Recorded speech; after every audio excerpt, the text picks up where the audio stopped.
Hello, good morning, good afternoon, good evening. Thank you guys for joining. Thank you for joining. Another Friday night, another beautiful Friday night, the last Friday of the month of October. Thank you for joining. See, I won't say I'm late because time changed in the UK. So just trying to balance it. That's why I'm coming early. But I think from next week, it's going to be 10 p.m. UK time. So it's going to be 11 p.m. Nigerian time. I'm going to say it, please. 10 p.m. UK time, 11 p.m. Nigerian time, so that you can balance it very well. I'm just coming so I can balance it. That's the reason why I'm coming in between like 9 p.m. in the UK and 10 p.m. in the UK.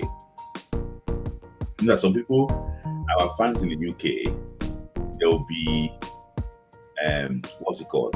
Thinking that it's not time yet. So and also some our fans in Nigeria will be thinking that we are probably actually late.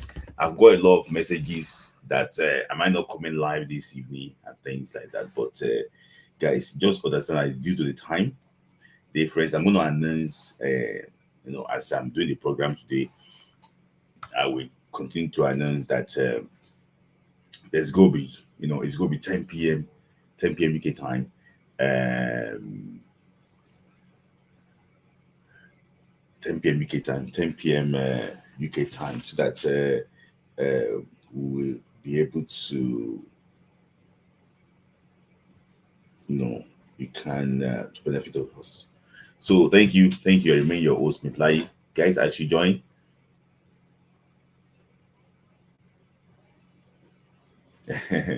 so let's look at guys. Let me know where you're joining from. Let me know where you're joining from. As you join, to click on the like button. Let me know that you love this program. So if there's also $sign there too that you can also use to support us. If you think that you like what we are doing, and you want to support us, you can also let us know. So that is that. So guys, welcome. Guys, don't forget it's going to be 10 p.m. I'm going to put it down 10 p.m. UK time. So that you guys can understand that bit very well. So that's because the time is not really convenient for me. So 10 is going to be 10 p.m. Yes, it's now 10 p.m. UK time and 11 p.m. Nigerian time.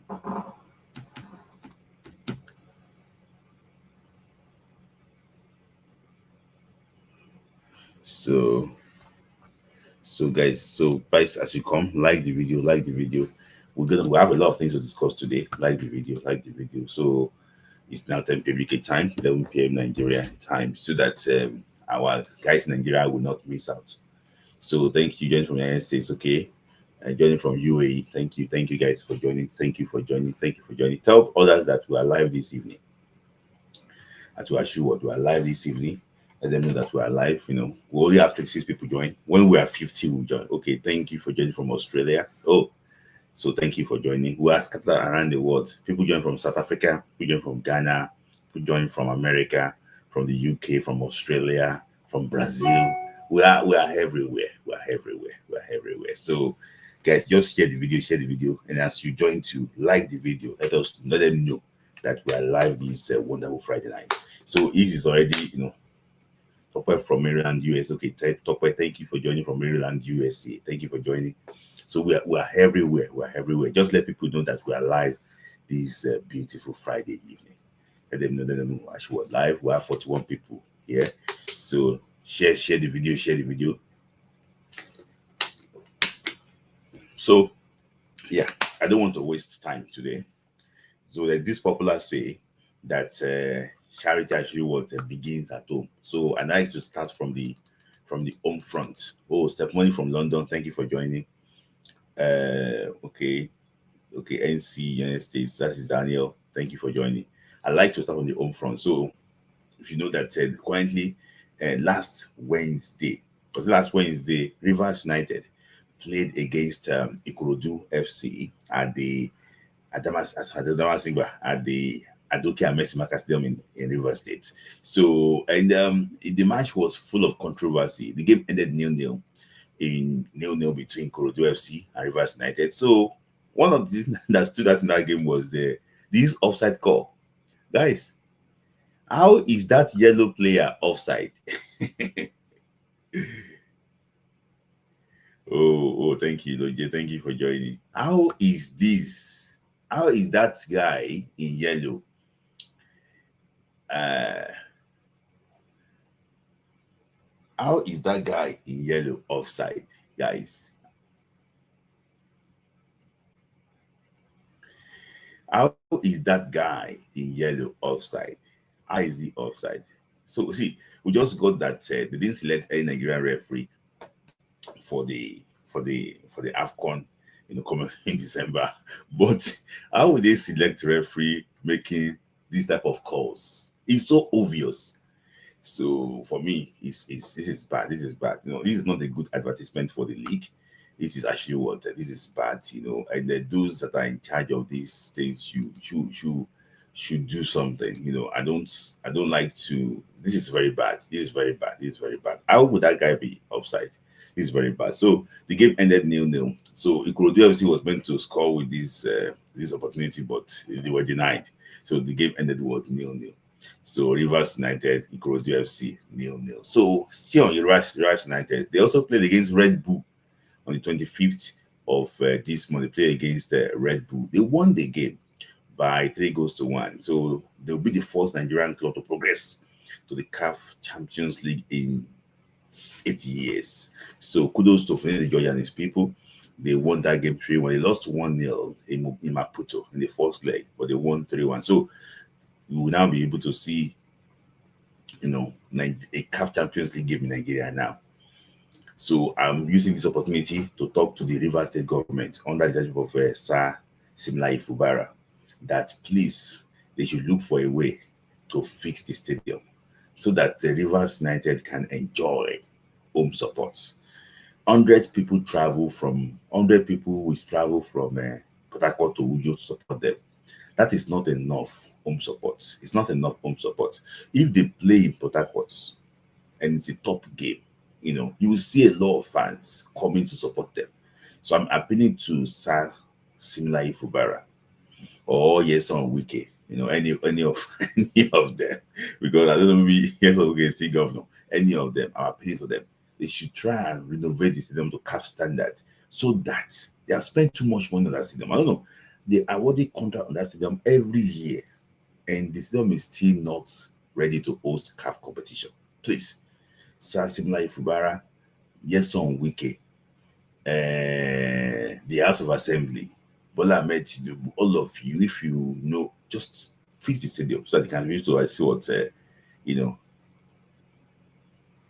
yeah, because for all time difference, that's the reason why. So it's actually what time difference. So that's the reason why. Apologies that I didn't make that announcement. So guys, Friday night football is now what? It's now 10 p.m. UK time, 11 p.m. Nigerian time. So that's because of time difference now. Because we are now at the same time with UK again. We are an hour ahead. So please. So that is the announcement is already on the screen. So but just take note that from next week it's go to 10 p.m. Nigerian and 10 p.m. UK time, 11 p.m. Nigerian time. Because that's 9 p.m. Nigerian time is not, that's 10 p.m. 9 p.m. UK time is not really convenient for me. So that is that. So Rivers United, contingents to them, they are now in the group stage. So the draws is going to be next Monday. So I'll be watching the draws too to see. I hope that they have a favorable draw. So there's also a Nigerian club side too. Remo United actually was Remo Stars. They lost 2-0 so against South Africa. So this is what we expect them to lose. They lost 5-1 at home. So we don't expect any magic in South Africa. So they would lost. The game was like a training game for Remo for Sundance. So we don't expect anything from them. I hope Remo is not even doing well in the league now. So I don't know, maybe they can still win the league and back to the continent, because traditionally, when teams play in the continent, they don't really perform well in the league. So I hope that they can perform well in the league and get back to the continent, because this is like a learning curve for Remo. I hope they can show what they can do that. So, what Remo officially out of Africa tournament. So, let's now move on to female football now. So, last Tuesday, the Nigeria Flamingos, they call them the Flamingos, the Nigeria national team played against the junior under 17 of Italy. They lost the game by 4-0. That's in the second round game. So this is probably one of the worst. This is one of the worst results. This is one of the worst results in the history of under 17 football for Nigeria on a female team, and it's the worst result. Let me just put it that way: it's the worst result, and they are bowing out with in shame.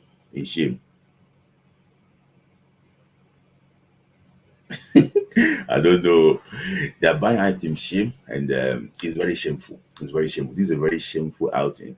I've never seen a Nigeria 17 team as poor as this since the inception of this tournament. I've never seen them. This team looks less talented. This team doesn't have any zeal. This team, I don't know, except they surprise me and do well in the future. I don't see any talent, in this team to progress. With due respect to all of them, but I also think that this might not be the best under 17 in Nigeria. Maybe probably the coach did not select the best players. So, and I recommend the coach should be sacked from his job. I think that the coach did not do well to select these players. They're not good enough. Not good enough at all. A player that cannot possess the ball, they cannot do anything. I don't know. So they are out. And I think that that is the end of the road, for this team. I think we should need to recruit different under 17 players, because majority of them are still 15 or 14 years old. We need to recruit different players so that they can be able to compete, because this tournament is now annual tournament. It's not going to be every 2 years. So we need to start work very fast. So the coach should be sacked. That's my recommendation. So, because I saw that game, I couldn't pick any positive from the team. That is actually what's very sad. So what do I recommend? See, for me, one of the problems that is common with our age grade system is that these girls don't understand tactics. If you go and check the new FIFA policy, FIFA policy for youth development, it's on FIFA website. Go and check it. At age 17, they must teach you how to win games. If at age 17 they're teaching you how to win games, that means that it's very important for you to understand what tactics. These guys don't understand tactics at all. They don't understand space, how to occupy space and things like that. So I think it's also due to we don't have the coaching is not good in back home. It's not good back home. So if the NFF, they want to, they are doing these regional tournaments, I think we need to invest on coaching education.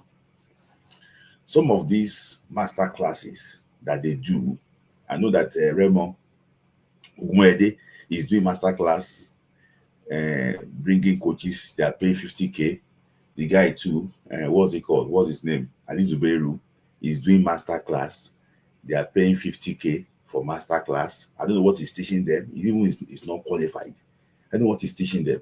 I think instead of all these master classes, the NFF should bring expatriates from CAF or from UEFA to come and teach this in NIS. To come and teach them.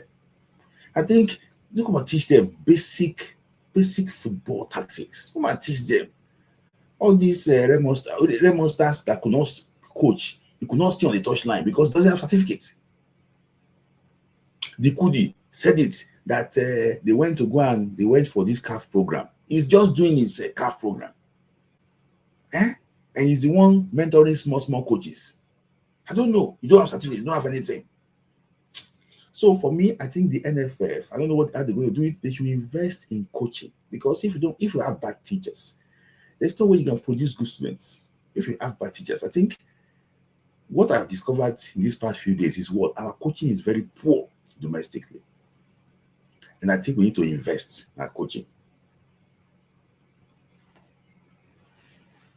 So, uh, so Madugu have been given 2 years contract. With the details of the contract, we don't know, and I don't know how much they're going to be paying Madugu every month. We don't have any idea of it. So, if we don't have any idea of the contract signed between him and the NFF, when they owe him money, he should not come out and tell us. Oh, when they owe him money, he should not come out and cry. Say NFF is owing me for 10 months. NFF is owing me for. It should not come out. Oh, he should not come out and tell us. Oh, I don't know why they signed contract in secrecy, and when the whole thing now turn against them, they come out and cry like a wolf. He should not come and tell us. Oh, he should cry in his bucket in his room and just leave it there. I don't know. Why you can sign a contract and nobody knows the time of the contract, and if they don't announce it. So I congratulate him and wish him the very best of luck. But I won't lie to you, this man will not do anything. No, this man needs help to succeed. My brother, if you watch the game against Benin Republic alone, both home and away. See, I spoke to one of my friends. Say, has been lying now. That's that performance now. If they needed 4-0, they will score now. Oh, that type of comments.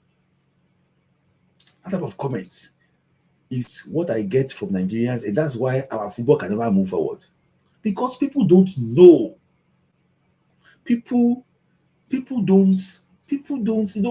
See, this football fan, this Gen Z journalist and football fan, they are the one killing our football. Small thing, people will not observe. Things will be spoiling now. People will not observe. I saw the away game against Benin Republic. I watched the home game too. I knew that, hey.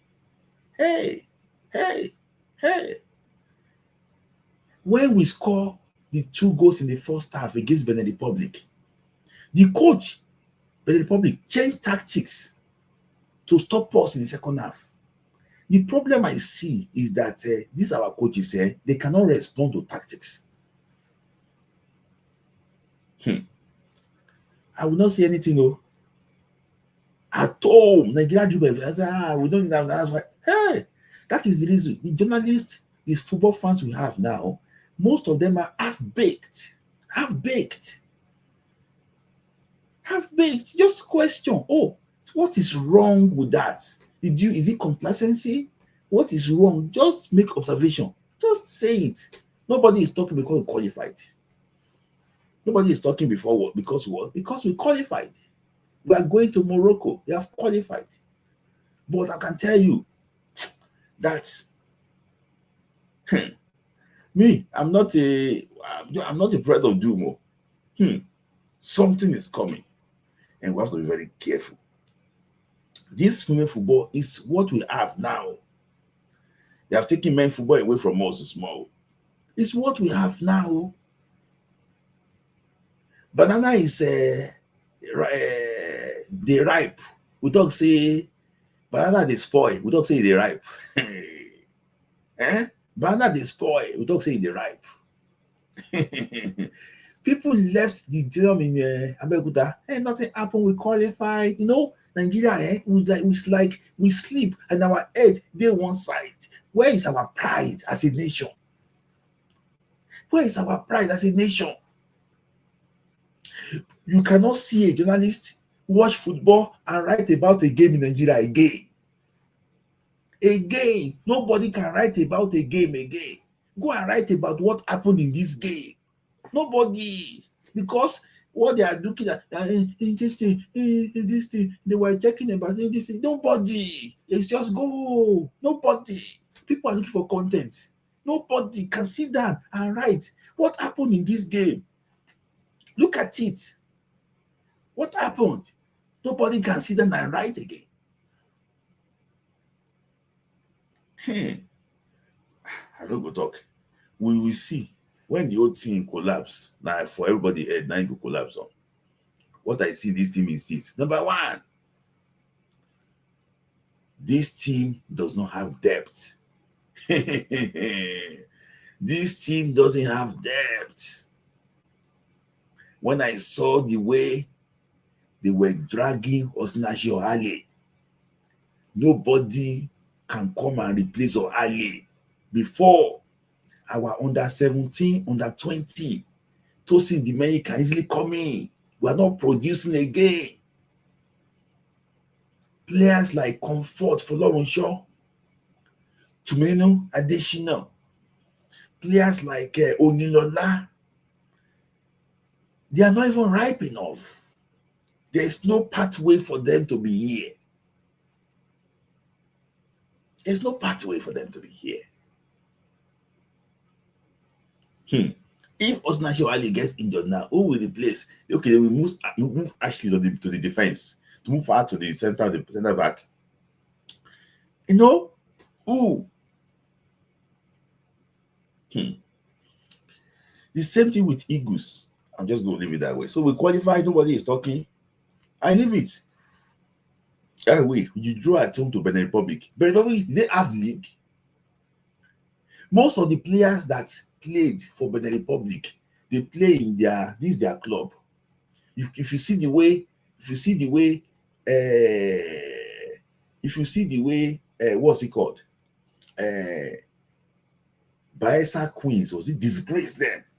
And those people got together with few foreign-based players, the joy of Falcons, our Falcons.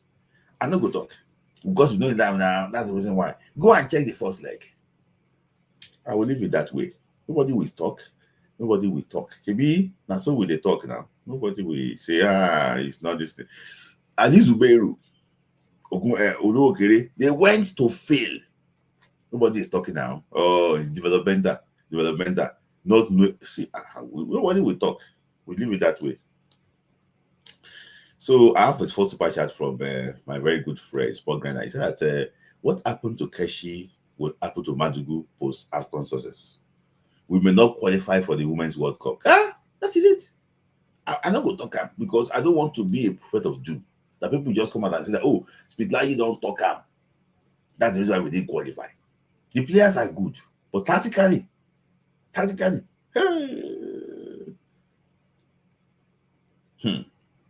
Thank you, Spoken, for that super chat. That is it. We don't want to come here. I know my friend, one of my friends is watching this program now. He knows what happened during halftime in the game between Nigeria and Morocco. That my friend is watching me now. He knows what Madugu did. We cannot come out here online and say it. We cannot come out online and say it. Because if we come out online and say it, they will ask us our source. I can tell you. We know it. What Madugu did at halftime. We know. They are laughing. We know. But all these things, we'll cover it. People will cover it up. If you want to know what Madugu did during halftime, go and listen to Ashley Plunter's interview. You will know what he did. See, NFF knew what he did, though. They knew that this man is not capable. They knew, but they are looking for somebody that they will not be able to pay. NFF interviewed a coach, Moses Adiku of under 20, without certificate. How can you go for a job? At least some of you here, you employ people in your job.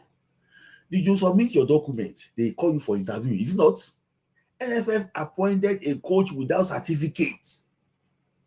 Adiku does not have certificate. Now, there's a case in Nigeria now. A Nigerian coach went to go and forge CAF license. They're now treating it now. The Atiku does not have certificates. Why did you employ him? He does not have certificates to coach. And somebody screen this man. Oh. I know he's not a guavon. Somebody screen this man in the NFF to give him this job. Oh. What are we doing as a nation? What are we doing? Everybody in Nigeria, no certificate. I don't want to venture to even see the Olorioko. Does he have certificate? I'm not talking. Even the Olorioko, does Olorioko have certificate? But I'll go to talk about that one later. But it's bad. It's bad. You employ people without certificate, and you expect them to see. Mechanic. What about mechanics? So mechanics are even better than the one that went to school. We know it can be possible, but the issue is this. The issue is this. Person does not have certificate. How do you expect that person to train a proper team? He does not have the qualification. What type of NFF is this now? Saying the issue is this. These journalists, all these people, they put their mouth one place. You have the chance to interview Gusso. Why did you appoint a coach without certificate? It's a simple question. The man does not have certificate. Why did you employ him? Why did you appoint him? Just to ask this question. We have Nance, we have this thing, we have all of them. All of them is to go and be playing charity game in Abuja Stadium. None of them can ask questions. I don't know. What type of people do you even have in this sector? A coach does not have certificate. You employ the coach, you give him a employment letter. There's no certificate. Okay. That's that on the women's side. On the women's side, it's a very sad thing. So to the Amaju, I've seen. I don't want to talk about this matter. I discussed it about this matter before. There have been so one person even released a video, a song on this stadium. See, let's be honest with ourselves.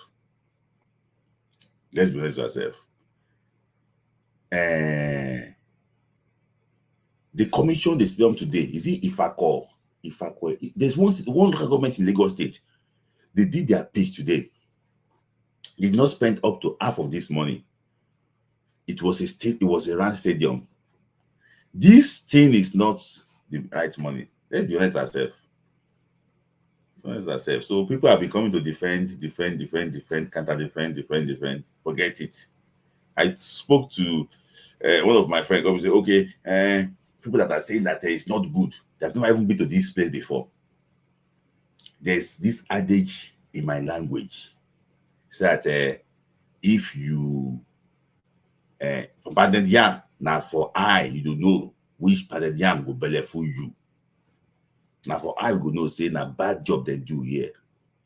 One of my friends did Astro in Nigeria, and I called him. Umberi, I don't know maybe Umberi is here. I called him. So this job, what you not do, na bad job, and he told me that it's a bad job because this Astro is a bad job. It's a low grade one. This thing, capacity, is 267 capacity. Look at the one they did in Lagos State. The one the commission by a local government chairman. The one they did in Lagos. What they did in Lagos. Look at it. This is a nonsense. So those that are talking and defending this rubbish, they should just go and bury their head in shame. I told you Bitoye came to explain this thing very well. Good explanation. But Toye Bitoye was the spokesperson of Super Eagles under Amaju Pinnick and Kenneth Raw. We know how these things works.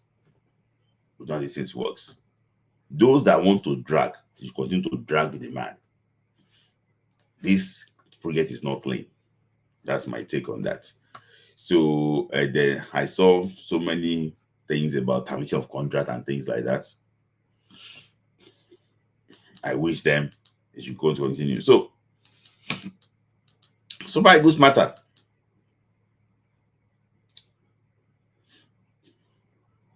Yes, thank you, Sport Grinder. Former MFF cannot see anything. What? Yes, he cannot see that on TV. Never. He worked for the man on this thing. He's going to say the sweet states. So I don't know the reason why people are taking this thing very serious. So I've been hearing news that the NFF are looking for a way.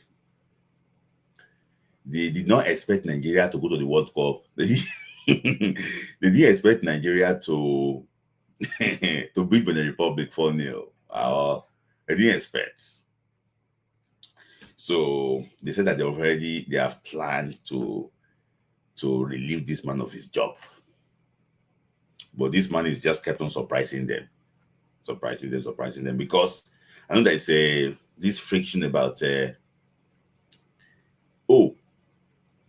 the NFF is not responsible for bringing this manager. It's the Sport Commission that brought in this manager. And NFF is looking for a way to bring their own, according to report, allegedly. But the issue is this.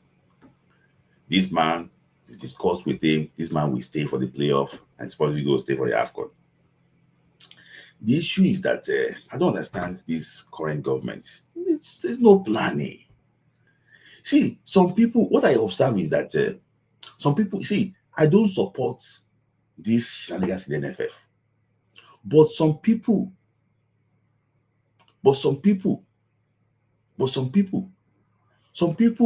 they have sworn in their life to see Nigerian football fail. They have sworn in their life to see Nigerian football fail. They don't want Nigerian football to succeed. It's like I listened to reputable journalists. Nigeria work for ESPN, reputable journalists. I've seen people talk. And I was wondering that some people just don't want this thing to even happen. They want it to continue to go down. We're not happy with what they're doing in the NFF. But these players too deserve to go to the World Cup. And as a Nigerian too, it's a thing of pride. So see, I don't know how you guys normally feel. When they sing that national anthem, I the old one, you say, oh, the Nigerian International. When they mention the Nigerian International, the way my head they swear sometimes, I saw the videos of Ashley Plunter, the way my head is, as in, there's no how you come here and criticize them, you will still have the love for that country, love for your nation. I beg. This playoff is just in 2 weeks. I beg. Let's drink coffee from the same cup. I beg. Let's drink water from the same cup. I beg. Let's bury our sword. I beg. And support this team. I beg. Because there's one journalist on Twitter. He's used to say that somebody is cooking when the coach is not doing well. I beg. Let all of us make this guy. Somebody even sent me a message. I've put to picture. Smith Lagi, I'm not happy with this coach. If this coach is this, I said it. I said that this coach took you from number 5 to number 2. You nearly qualified for the World Cup. You lost by 1 point. He won 4 games. He drew 2. Somebody has said, now reply me, say, Smith Lagi, we came second because we're playing against small teams. Was it not the same small teams we were playing against that were 5th? If you hate this man, come out and say you hate him. Come out and say you don't like the guy.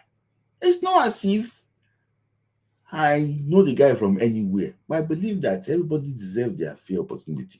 I came out here to oppose Eguavon, and I had my reasons because you don't get enough opportunity to coach Nigeria, and he failed. So you have faced several times. Why are you still here? But this guy, give him at least what you said to give him. He said that I will fight for second. I remember that press conference against Zimbabwe. He said, I will fight for seconds. He did. Look for what he will do. He has never failed. The charm wey you carry give am. Now don't carry bad load. You carry am for your head. That chanting na bad load. A player that could not play, bad load, now you carry for your head. Go that chant tournament. In my land, they call it what? Eru Iya, Eru Ole. Then they put for your head. Go that chant tournament. Eru Ole, Eru Iya. Sorry for non-Yoruba speaking people. Yeah. And you carry for your head. Go cha-cha. I beg. Give him the chance. Let him do. Let him do. Let's just take super chat quickly. Thank you, Wale MG. Good to join you here. Thank you, Wale. Thank you for your super chat. I really appreciate you. Thank you. Thank you, Remy Ali. Remy Ali is always very consistent, always trying to support us every week. Thank you, Wale. Thank you, Remy Ali, for your super chat. And also what? Wale MG. I think I know Wale now.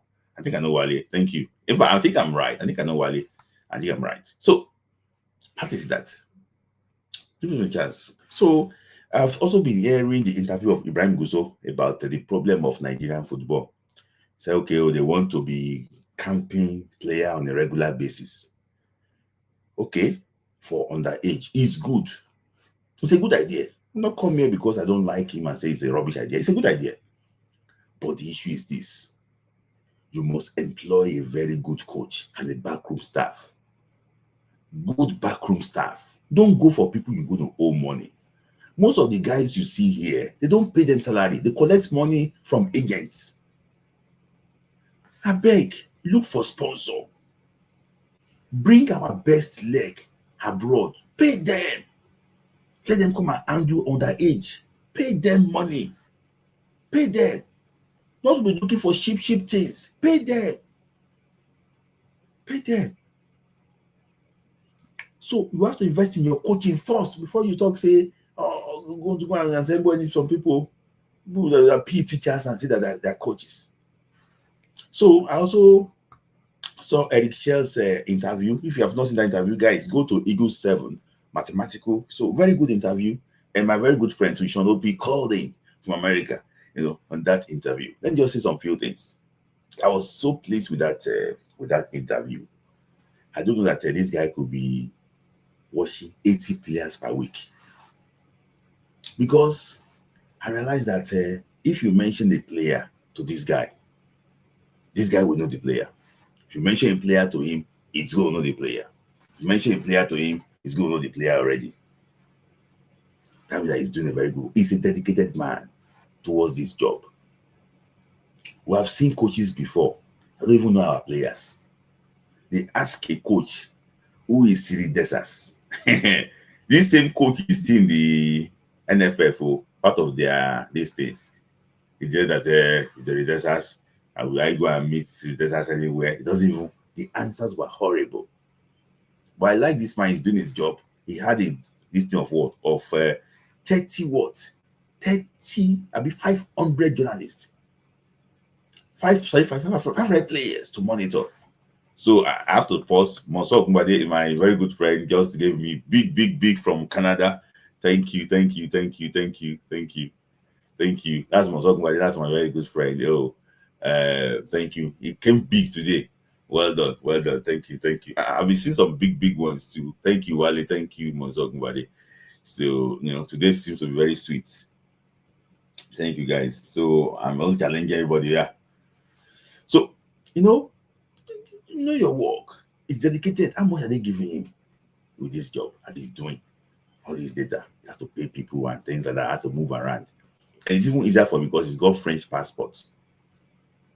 So, but for him to be checking that, and see, you should go and ask IoT how difficult it is to scout Nigerian players.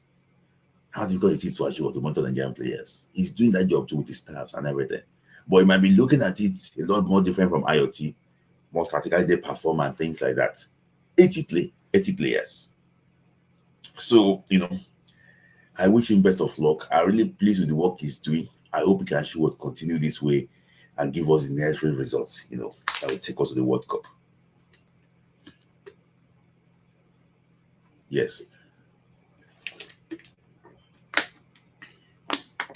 So thank you, Wale MD. Thank you. Just give us a super. I think it's going to do well. Yes, I think it's going to actually what they do well. I agree with you on that.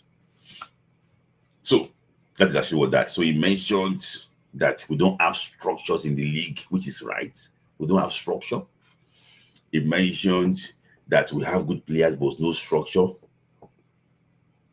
Good. He said it's work. The result is got. It's not luck. It's pure hard work. He mentioned how Ben Fredericks became a regular player in the national team. So how Olusegun too got his own invitation. It was open. It was open. Some coaches will never talk. Guys, I challenge Ibrahim Gusso to go on Eagle 7 FM and go and do one-on-one interview there. I challenge Ibrahim Gusso to go. I challenge Ibrahim Gusso, the NFF president, to go on Eagle 7 FM, go and do a live interview, not recorded interview. I challenge him. He will never do that. They don't see us as somebody serious, think that they are accountable to anybody. They act like a rogue. They do anyhow. What is wrong with these people? You are the NFF president. You are scared of the media. You want to talk. And the media too, they cannot ask the right question. Why can't some? I don't know. So I'm challenging Ibrahim Gusso to go on Eagle 7 FM and go and grant interview. Like Eric said, 1 hour. Let us call in and ask him questions. So Eric Chair did a lot of talk. He did a lot of talk, which I was really actually impressed with. I wish him the very best of luck. He's been doing a very good job. I won't lie to you. I wish him the very best of luck. I just hope that everything comes together for him, because now we're celebrating that we'll be in 4-0. In 2 weeks' time now, we'll be sitting at the edge of our chair now,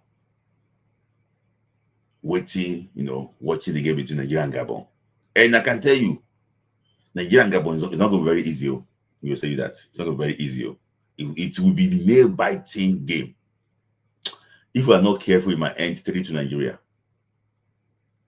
Nigeria might score 1, and before you know it, it's already 2-2, and Nigeria scored the third goal. And after the game, you can see a fight broke out. It's fight. I'm just saying it too. I'm just saying that you can see a fight broke out, because it's going to be a highly tense game. So let me just take his super chat from Sport Guy. So I said that Gusso can't even go on Channels TV without plant censure. This man mess up on TV. Yes, he will.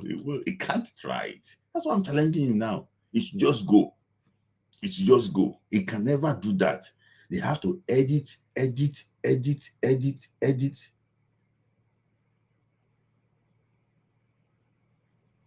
Don't you see a good can be okay? No problem.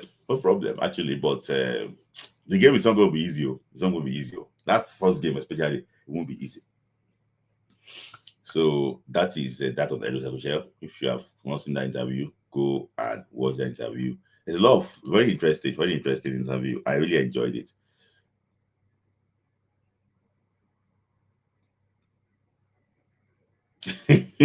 So talking about the playoff now. So this I told you about this playoff thing. This VAR. I told you about that one. Who remember at least few weeks ago. So it's official now that Nigeria, the playoff is going to be what? There's going to be VAR. Please. Stanley Nwabali. Aubameyang will provoke you. If you beat him, if you punch him. If you beat him, if you punch him. If you beat him, if you punch him. It's Ado. They will provoke you, and you don't have patience now. I want to beg you, Nwabali. I want to beg you, for God's sake. If you are not mentally ready for this game, please tell the coach. I want to beg you, for God's sake. If you are not mentally ready for this game, Please think about the 250 or 70 million Nigerians. Think about them. I beg, don't start the game. Even if they pick you, say you won't start, say, I won't start Nigeria. But if you know deep down you're not mentally ready, I beg. Talk say I no do. Talk say I no do. I beg. If you are not mentally ready, I beg. You don't do too much for Nigeria in a way that we don't want to rub your name in the mud. I know. Somebody it's like I don't know, they saw in the Bible. You don't start well. Please, you have to end well. You have to end well. If you are not mentally ready, I beg, no play this game. For God's sake, no play this game. No play this game. VR advantage for us, but I'm scared of two players, Salvabali and Kevin Bassey. Kevin Bassey normally bodied somebody. I don't want the referee to go and see that. I know that it's a 50-50, but I'm just scared. And secondly, Williams throws Ekong. I beg. We got away with one against Lesotho. The offside, where you throw your hand, is not offside though. Skippo. that one will be offside though. Against Lesotho, where you throw your hand. The guy was miles onside. I beg. You throw your hand up. We know say sometimes your leg is getting weaker. But you throw your hand up, say it's offside. It's not offside though. I beg. This time around, VR, the flag will stay down though. They will score, they go and check it. I beg.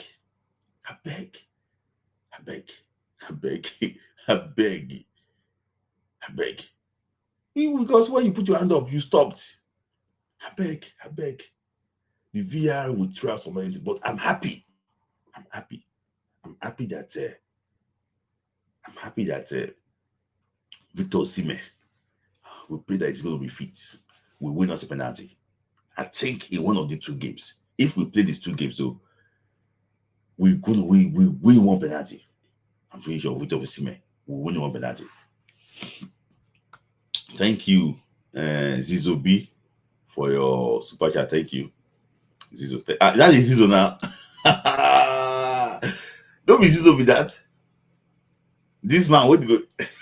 Now one that you see give. Don't worry. When you send a request, I go bash you. Thank you, Zizo, for that super chat. Thank you. I appreciate you. So, that is. I just hope that too many people will do they exposed. I beg, go they exposed. But please,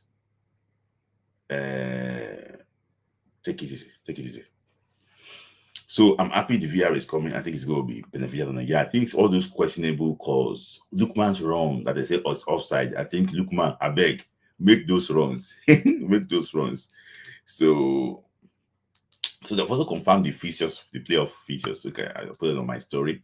So Nigeria against Gabon is going to be 4 p.m. UK time, 12 p.m. Nigerian time.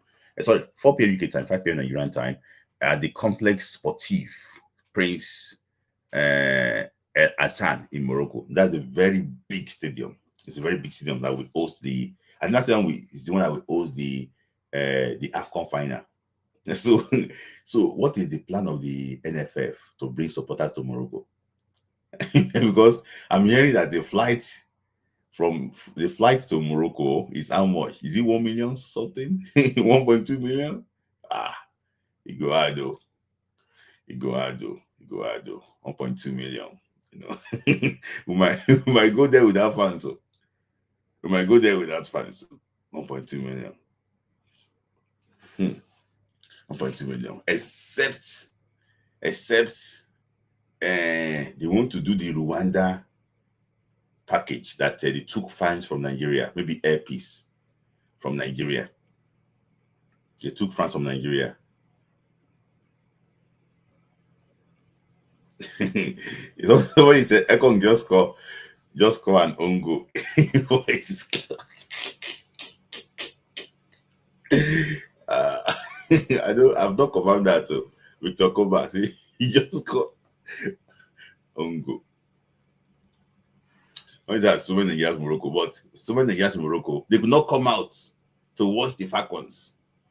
So many Nigerians in Morocco could not come out to watch the Falcons. Could not come out to watch the Falcons. Eh? They could not come out to watch the Falcons.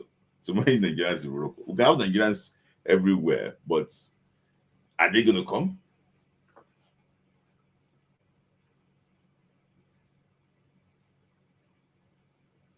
We need them badly. So Cameroon also play against it's a different stadium. A Stade de Barite.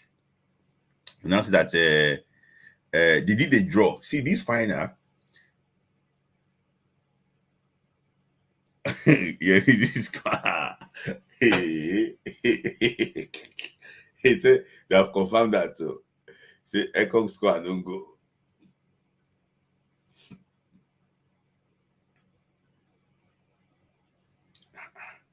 So that the final. So let me just say that Nigeria will play at the Sportive Praise at Asan Stadium. That's where they will play the final. It could advantage Nigeria now because Nigeria already played one game there. If Nigeria could beat Gabon, I think Nigeria will beat Gabon, but it won't be easy. So earpiece and what's it called? Earpiece and Valley Jets. Please, we need you. So I just go to the AFCON ticket quickly, and talk about Nigerian players and wrap it up. So if you are genuinely going to Morocco for the AFCON, we have like a platform, where like the new people going to Morocco. It's a WhatsApp group that we have. We discuss issues about Morocco. There, if you want to issues about Morocco, accommodation, you want to go, ticketing and everything, fan ID, problems that people are facing, collecting what, fan ID, and things like that. If you want to join, let me know. We want to be genuine interest too, and you must, we must know you. We cannot just accept somebody we don't know to the group chats. We must know you. Oh, can you see now?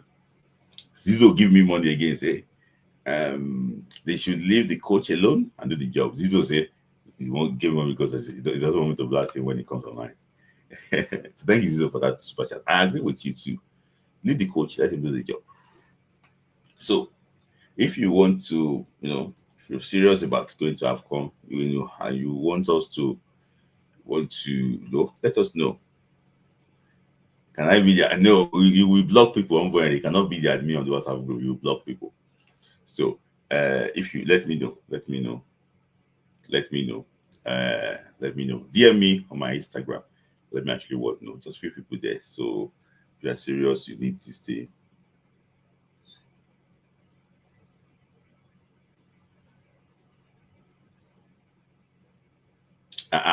Oh, swag. Happy married life. I go see find time call you. I've just been like, I don't know, I've been busy these days. So so that is that. If you want, let us actually know. If you want to be part of the AFCON journey, you want to see Nigeria win the fourth AFCON trophy in Morocco.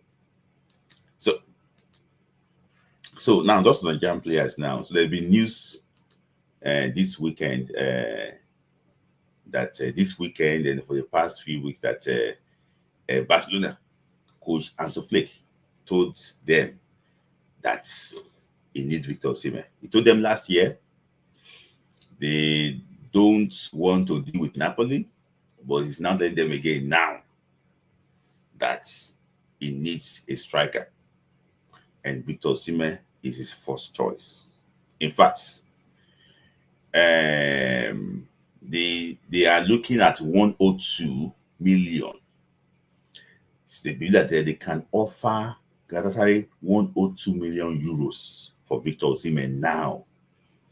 But Galatasaray said that they will not listen to any offer less than 140 million euros. And they will not listen to any offer that is less than 140 million euros. Thank you for confirming that, Victor Koba. I now ask, are they sleepy before? Somebody said that it's not. It seems to transfer that nobody wants to deal with Napoli.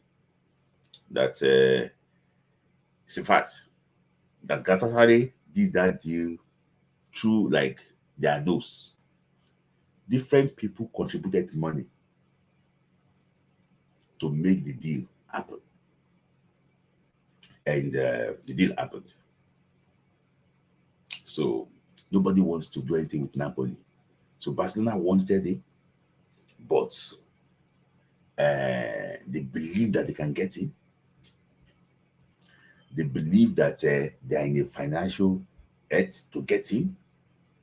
And they also have some few things too that I'm not a finance person actually. They explained how they can get Victor Osimhen. If not this January, they want to get him in the summer. So I don't think Galatasaray will sell. But because of I don't think they will sell because it's really so important to the team. So that's that of Victor Osimhen. So Samuel Chukwueze, the good news today is that he's now training with Fulham team. He's now in contention to make the team tomorrow or Sunday. This is a very good news for Nigeria. The 45 minutes Chukwueze played, I criticize him a lot. He played for Nigeria against Benin Republic. 2 goals, so important. So important.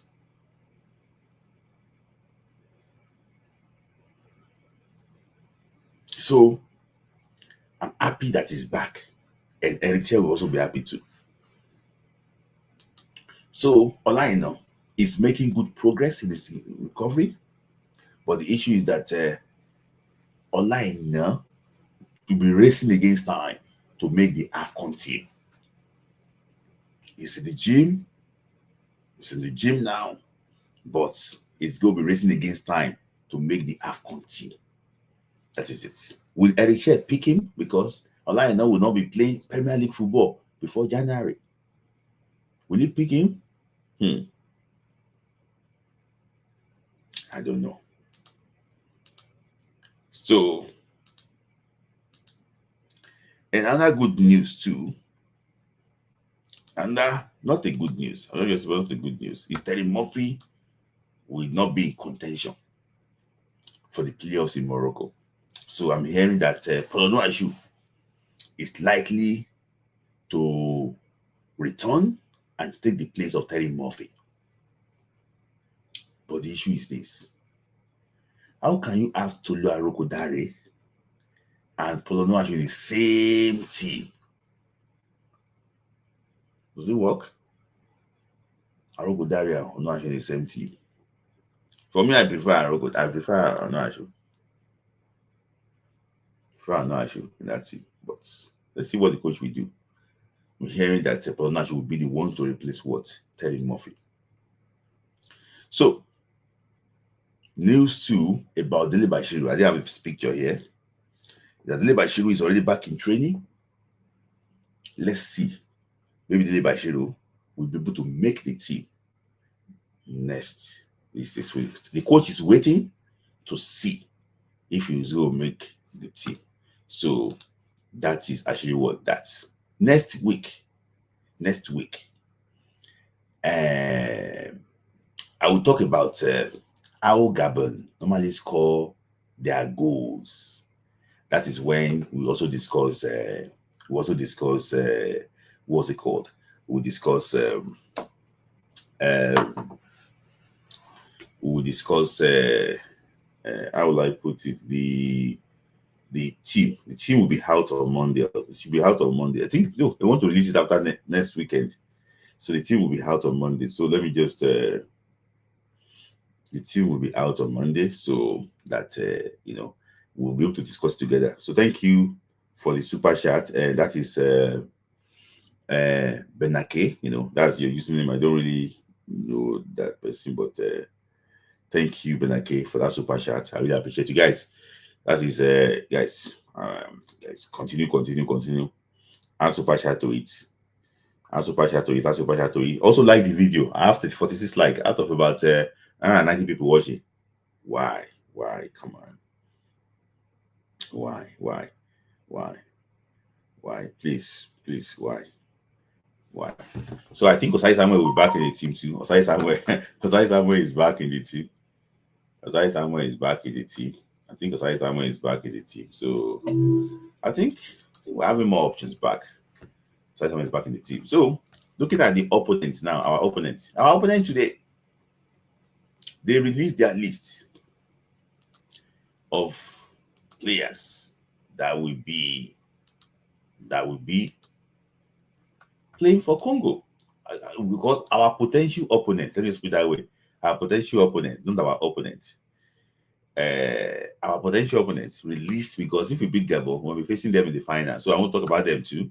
And I will do a small preview too about them, because the game between Nigeria and Gabon is on Thursday, the 13th of November.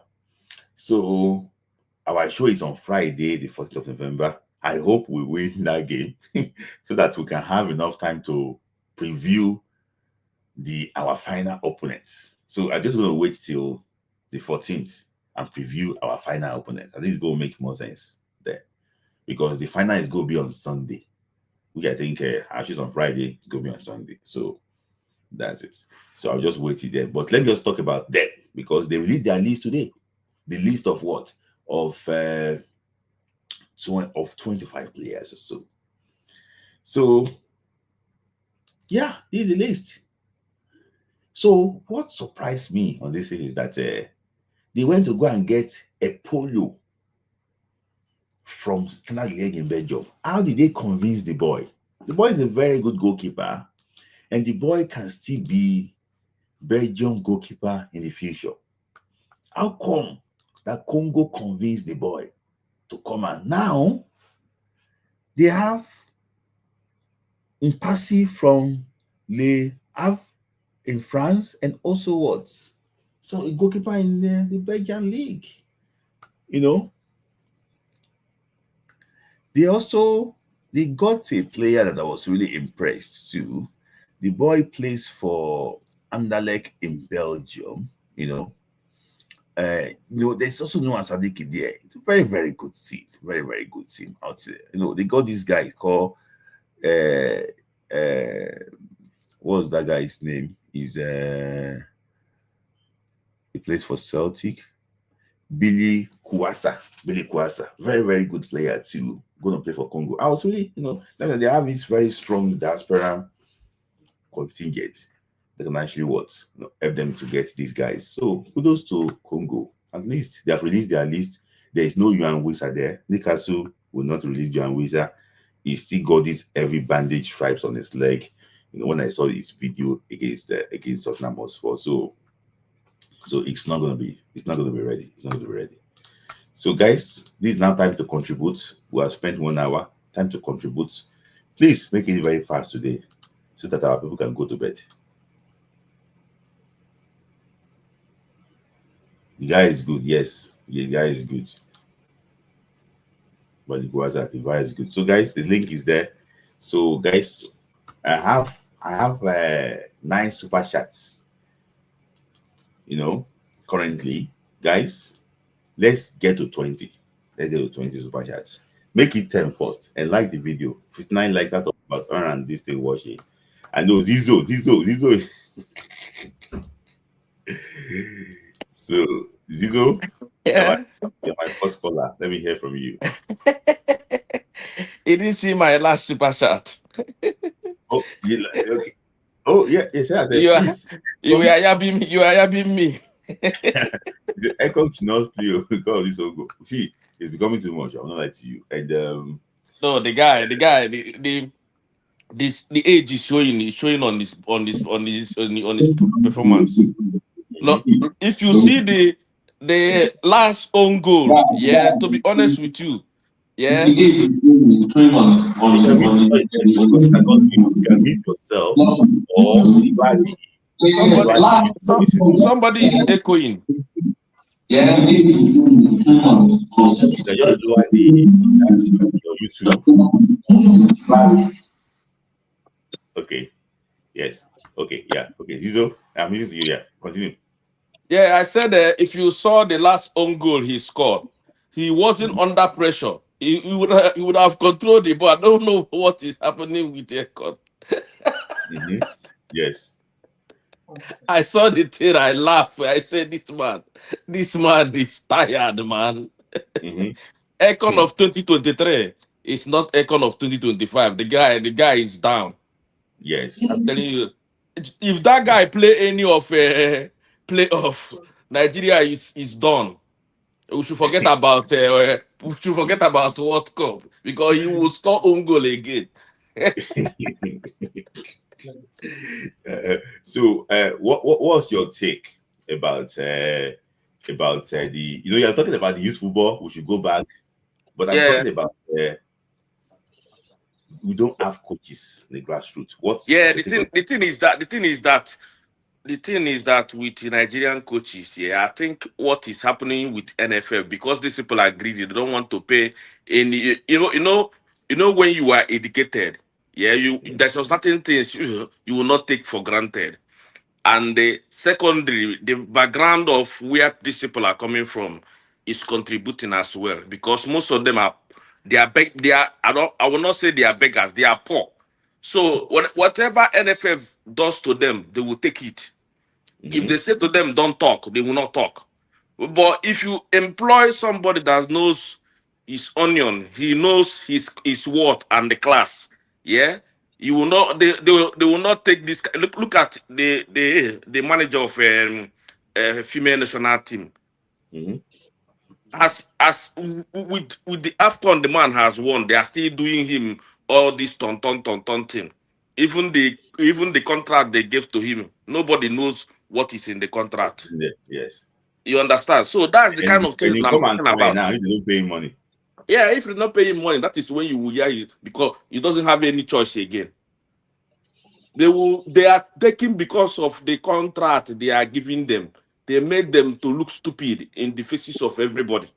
It's not supposed to be like that. That's why Nigerian football is dying gradually. I said to my friend here that if Nigeria does not take time, yeah, if from 2026 up, for Nigeria to qualify any tournament, yeah, it will be hell. I'm telling you, for Nigeria to qualify any tournament, even Nations Cup, World Cup, what is saving Nigeria? Yeah, now is because Nigeria have low talent. It's talent that is helping Nigeria sometimes. It's not the input of the manager. We don't to be honest with you, Smith, Nigeria doesn't have as in all these tactical coaches that input when they input on the players, when they put input on the play, when they impact on the players, you will see it in the football pitch. Yeah. We But don't have it. I want to ask you a question now, final question before I let you go. Is Yeah. it the job of the NFF to go and train coaches, or the coaches must also develop themselves? It depends. Some of them, because some of them, that's like I said to you, some of them doesn't have money. But if you know what you are doing, you can train yourself the way people are going to coaching course is like the way people are going to university. You understand?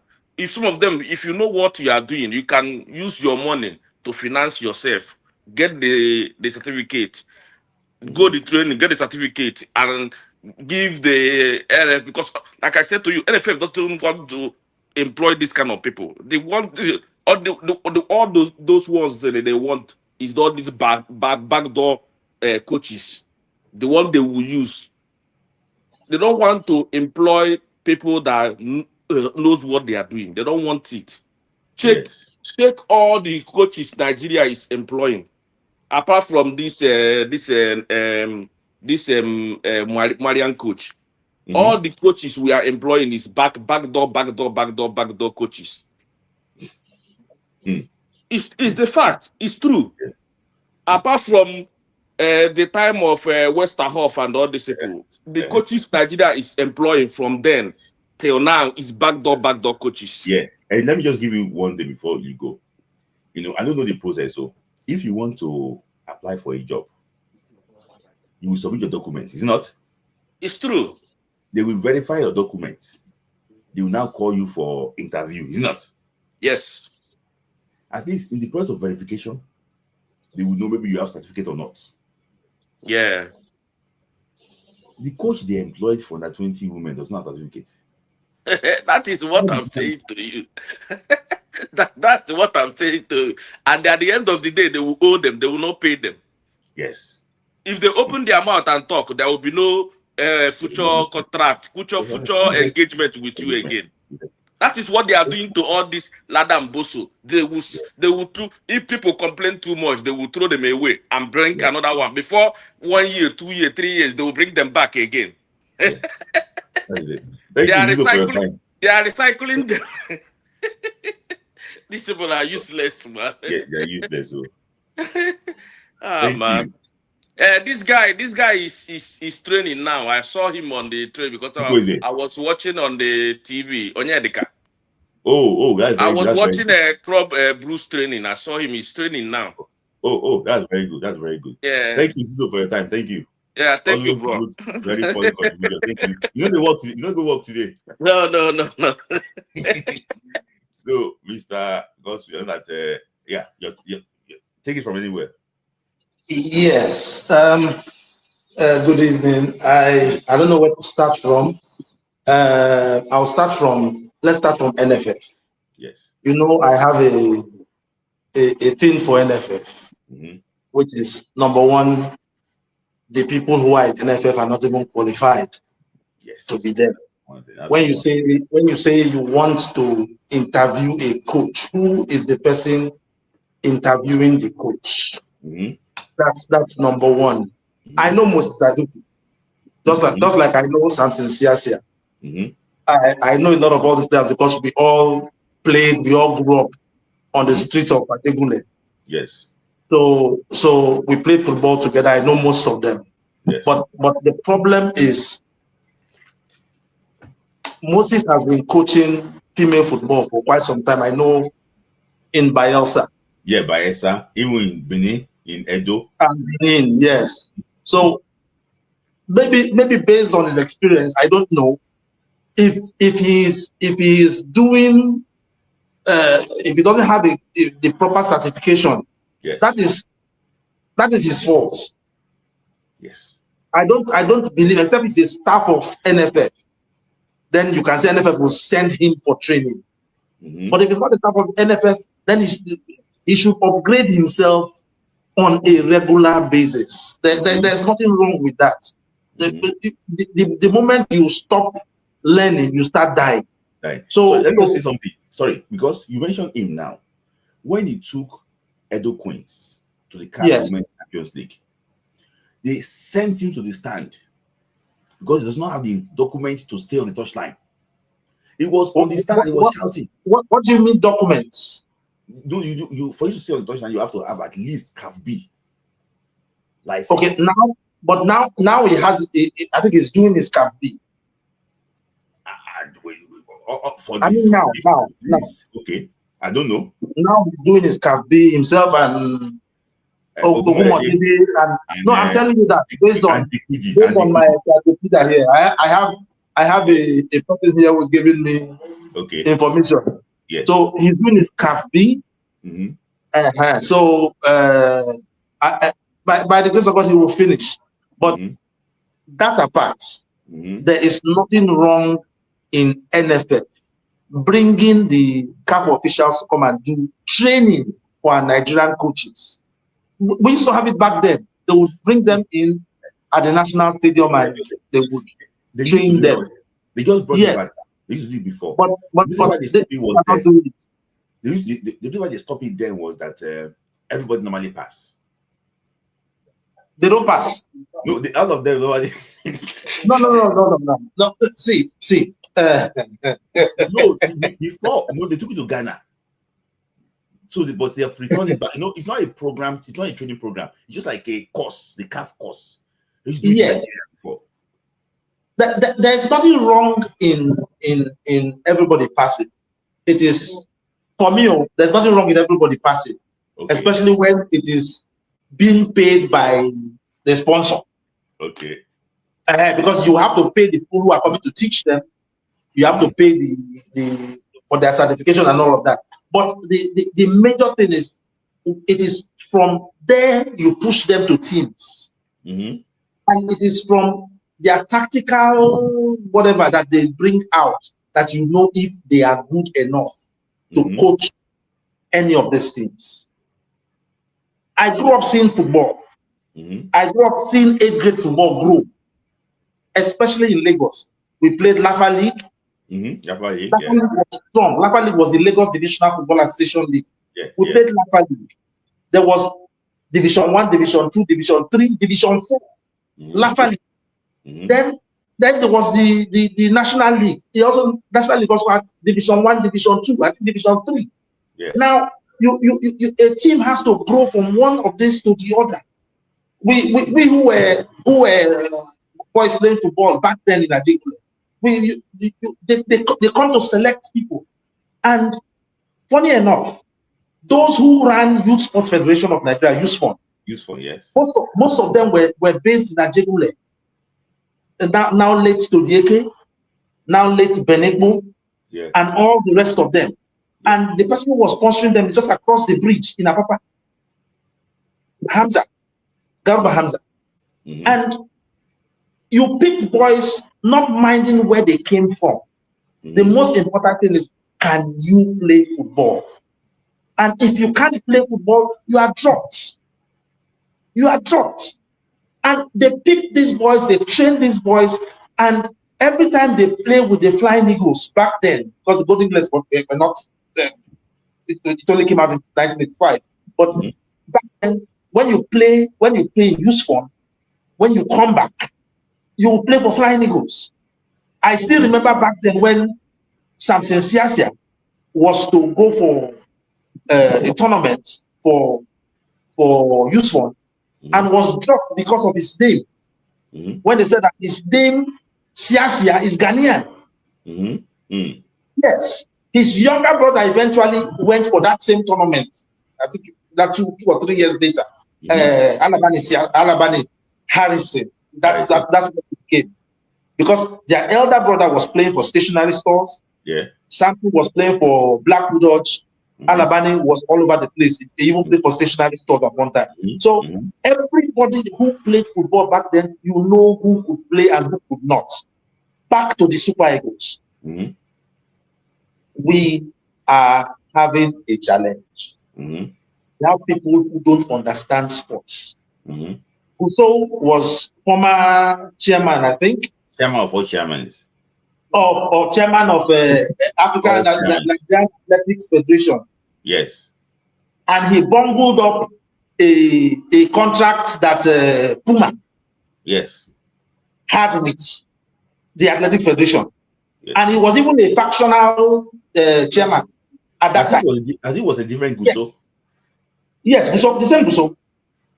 The same person. Check your history and you will see. So I'm telling you, that man has a knack for creating problems. We need to move him out of football circles. He's not a football person. He's just one politician, civil servant who is looking for where to up his popularity or something. That's why every time they give us an award, he jumps to go and collect it so that he can have a picture of himself collecting the awards for Nigeria. He should not be in the football circle. He doesn't have a history. He doesn't have antecedents in football. He doesn't have his roots in football. We need people with roots, with antecedents, with bearing. People who can bring a change. Those are Amadu Phoenix boys. They should remove them and bring in people. I mean, funny enough, the Ajegule clique is taking over the place. The man you call Money Mitchell, the one who built stadium, is also from Ajegule. Funny enough. Yeah. Yes. He started off as a scout. He's somebody I know very well. Started off as a scout in England. And eventually came to Nigeria, started a sports academy somewhere in Bayelsa. So the point is, if we don't stop all of these people who do not have the interest of the game, they just want to line their pockets, things will go very bad for all of us. Then finally, our playoffs, remember I said we'll beat Gabon 3-0. I'm still repeating it, we'll beat Gabon 3-0. But we need to retweak our team. We should leave our coach alone. Yes. The person who is supposed to be giving him advice is supposed to be a Guavon.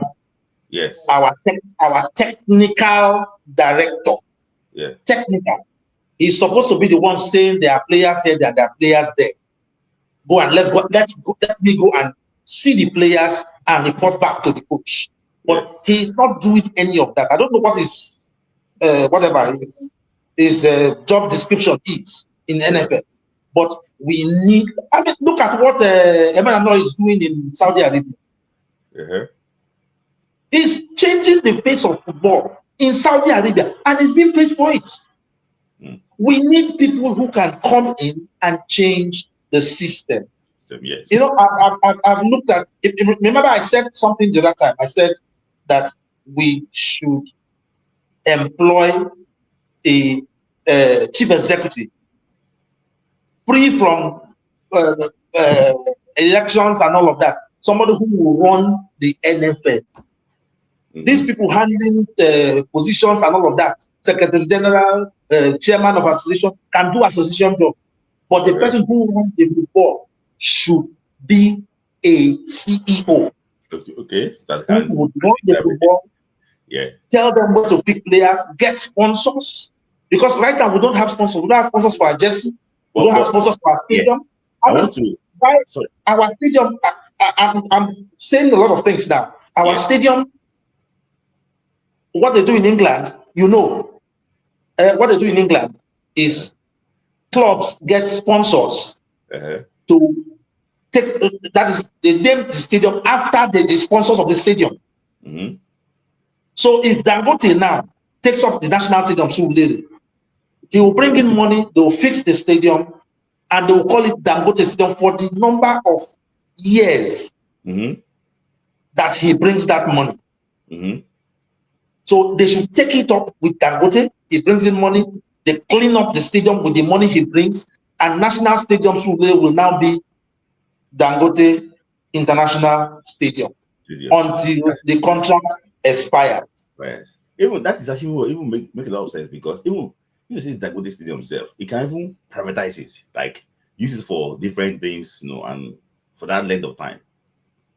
I want to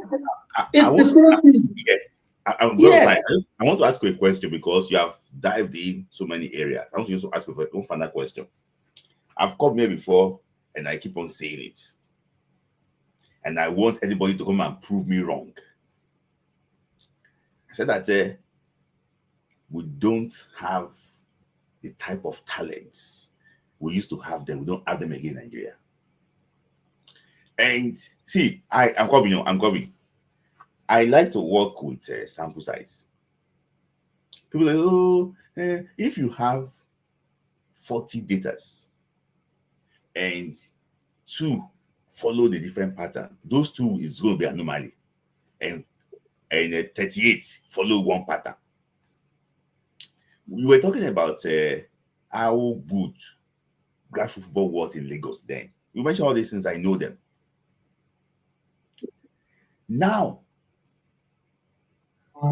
players move from Nigerian League to Marseille, from Enugu Rangers to Reims in France.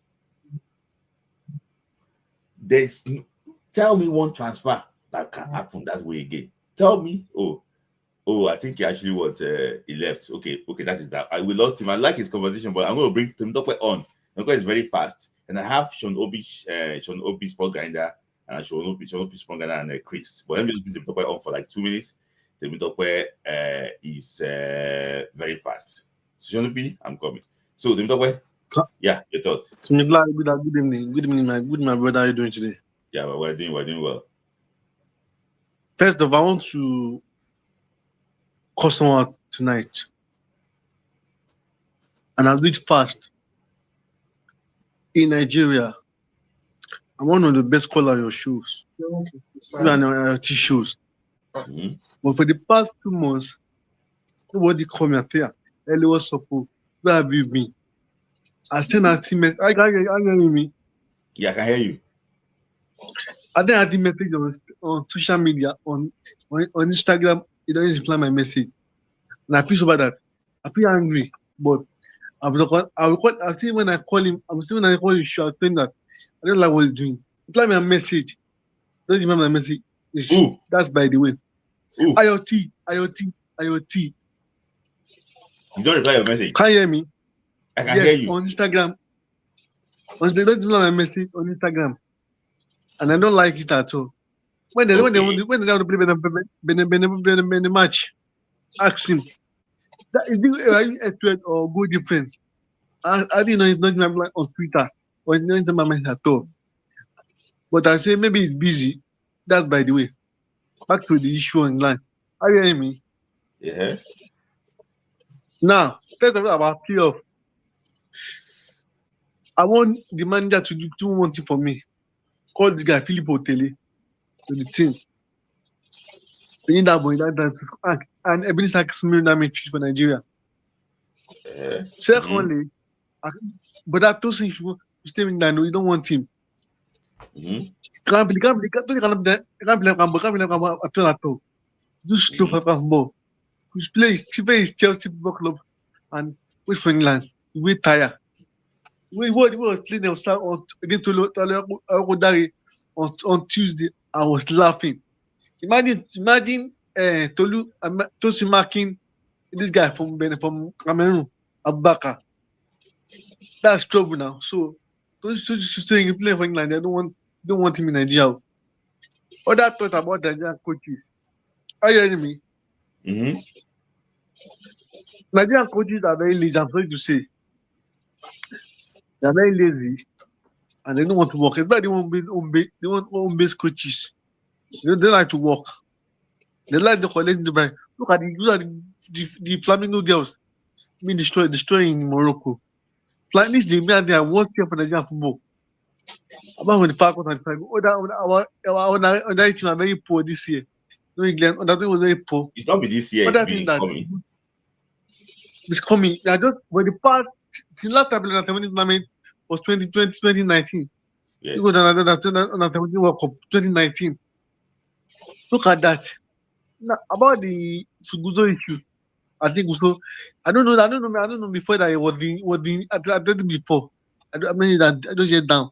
It's just a failure. It's better than failure. It needs to go. I'm talking about that our young boy playing football. Well enough. There's no social media. There's no TV. Now there's social media. Nigeria kids, they want to do Instagram. They want to do TikTok. They don't want to play football anymore. They want to play football. They don't give them a chance. So for me, the Nigerian football issue is all of us. The FA, the finish and everything. And for the stadium,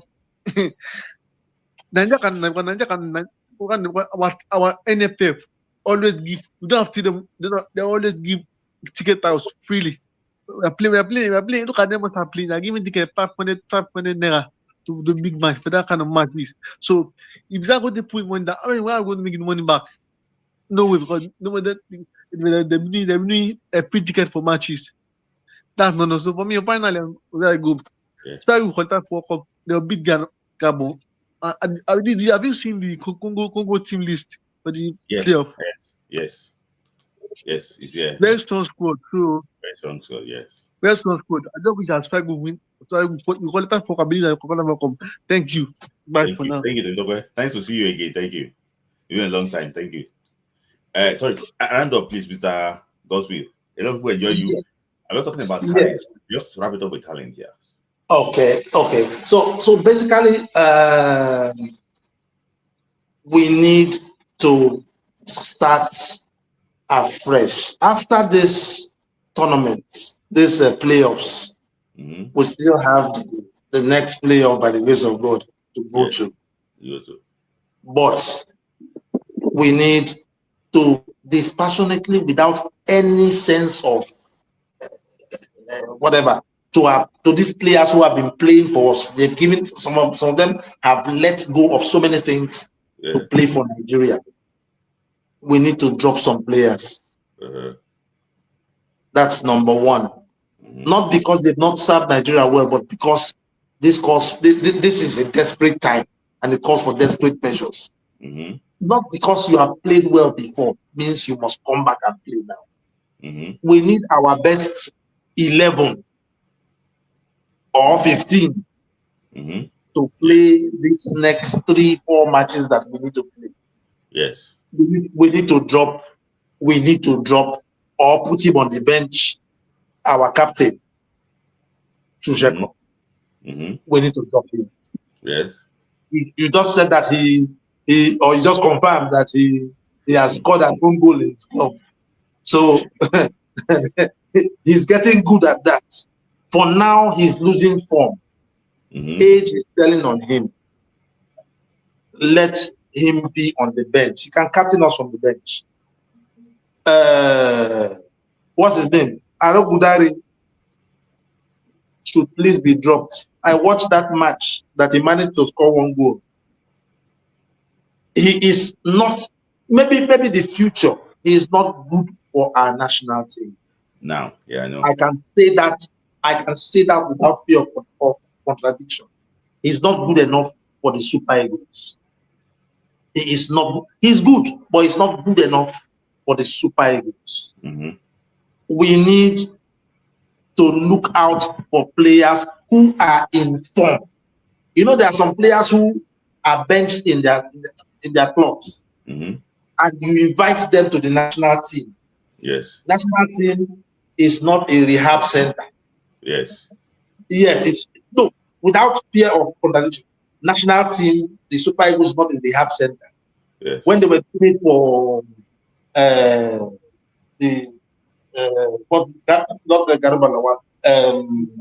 Ahmed Musa, I didn't like it at all. It was even bringing down his person when you bring somebody of his caliber to come and sit in the bench. He should know that his time has passed. Yeah, I agree with you. Yeah. So, you know. So what we need to do now is allow the coach select his team. Yes. Yeah. Once he does that, he can take responsibility if they lose. Yes. You'll go, yeah. All these people are waiting for him to fail. He will not fail. Yes. He will not fail. Yes. I am saying we will go to the World Cup. Yes. We'll win 3-0 Gabon. The next match, we'll win 2-1. The playoffs, the other playoffs is what I don't know now. And that one is just 1 match. You will qualify. Yes. Thank you, Mr. Godsfield. A lot of people really enjoyed your. Somebody is very. I just put that comments there. Is that a very good historical lesson in youth football? Thank you for that. I know I really learned, for that. And now I know your area of strength now, so I don't mark you down. So if I was to discuss anything youth football, I don't know you. Thank you, Mr. Godsfield, for your time. Thank you. So I have my next level guest. I have Chris and Sport Grinder. So Jonopi, you actually what next after? And because Chris is here. Chris used to be the first person joining live. So Chris, you are live. So Chris, take it anywhere quickly. Okumulero, thank you for your super chat. So I have Sports Jonopi is next, and I have Deloso. Deloso is always on the bed. Deloso is enjoying life. Always on the bed. I would love Idolton to come with Mr. Godswill because they both play Rafa leagues together. So I also have Obweri here. But Chris, let me hear you. Man, honestly, there's so much to say, and we come here every day and then we talk about like the same issues that we face. Yes. As a man. Oh man. Anyways, I don't really have much to say about NFF because I feel like everybody has said everything. So You know. so again, that something is covering your head. I don't know, maybe. Yeah, I think it's laptop or something. Okay, yeah. So Chris, continue. yeah. Okay.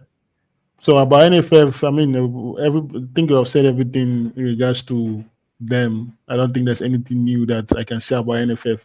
Mm-hmm. But about our team for the playoff, I am really, really concerned about our team for the playoff, the squad for the playoff. Why are you worried? I'm worried about Ndidi. I'm very much worried about Ndidi. I watched the game they played against I was watching some things and I saw this thing, like I saw like they pressed him like this. They gave him the ball, he had acres of space to release the ball. They pressed him like this, he lost the ball and they scored. So, and he doesn't have that, the pace, that quick thinking and stuff like that. So I'm really worried about it because honestly, But like, can I say something about Ndidi, please? yeah. I spoke to someone that is a very good ally of Ndidi. They said that the guy has to, you have to choose the type of battle, you want to go into. You get it? So Yeah. maybe you can see the way he played against Benin Republic. Maybe the guy is just saving his legs for some crucial games. With due respect to Bekistas of Turkey, they will not do anything this season. Of course. They're not doing anything this season. So, but anyways, the way like we saw the Lesotho performance where him and this guy didn't put so much energy, and then Benin Republic game they had to put so much energy, for that game. But the thing is that Gabon game and the next game you have to put maximum energy. And you remember the last time that we needed indeed to put maximum energy in 2 games, we ended up drawing the second game where he just allowed the defender to just throw the guy to just throw into our distance, and then they scored. I want you guys to go watch this game. Watch the game against South Africa, the goal they scored against us. I'm not blaming only Ndidi, but also the Taminunu.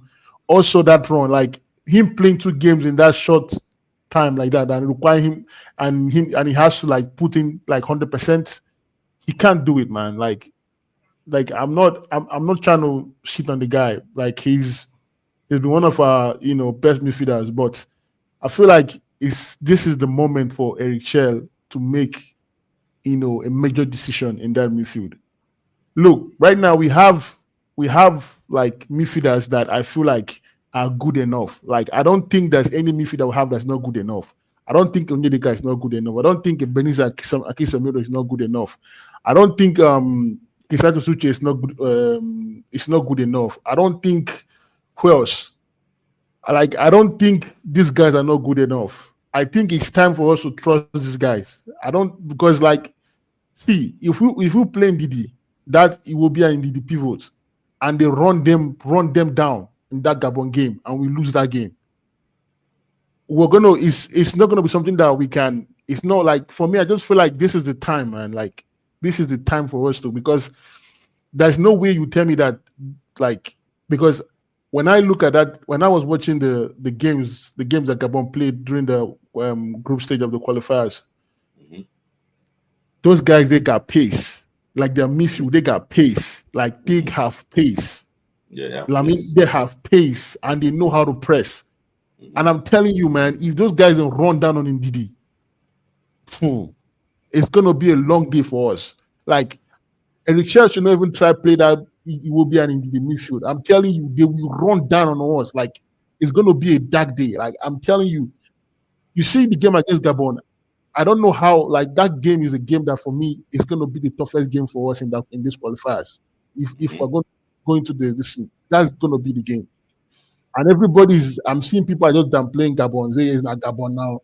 I don't think people have watched them. I watched the game against Ivory Coast. They are a very good team. I watched the game when they went to Kenya. The way, like the way they finish off games sometimes, like it's just very fast. Like they play very fast game. Like they play very fast. They don't play like South Africa that was playing us that they were slowing things down, or is it Benin Republic that can put passes fast. They play very fast. They got fast players, and they have two strikers that have massive experience. Boanga and what's his name, and Abumayang. Boanga got his numbers are insane. They also have this boy from Onje. The boy just recovered now. I'm not sure maybe he's going to make their team. It's called So it's from Onje in French league. The boy is not. He's meant to come back this weekend for their game, but they didn't list him this midweek. So he played for Onje. He's also a mid-range guy. Very, very good player too. Yeah. So like Bonga is on 24 goals this season already. And 8 assists. Like he's going crazy. So I think this is the time for Richard to look at some of these players and say, you know what, man, you need to have faith in the midfielders we have. Honestly, like if he sticks to what he thinks is the best thing, I don't know better than him, but I'm just saying. But if he sticks to with the Indian, it will be pivot, and we lose that game. You already know that these people already want you out already.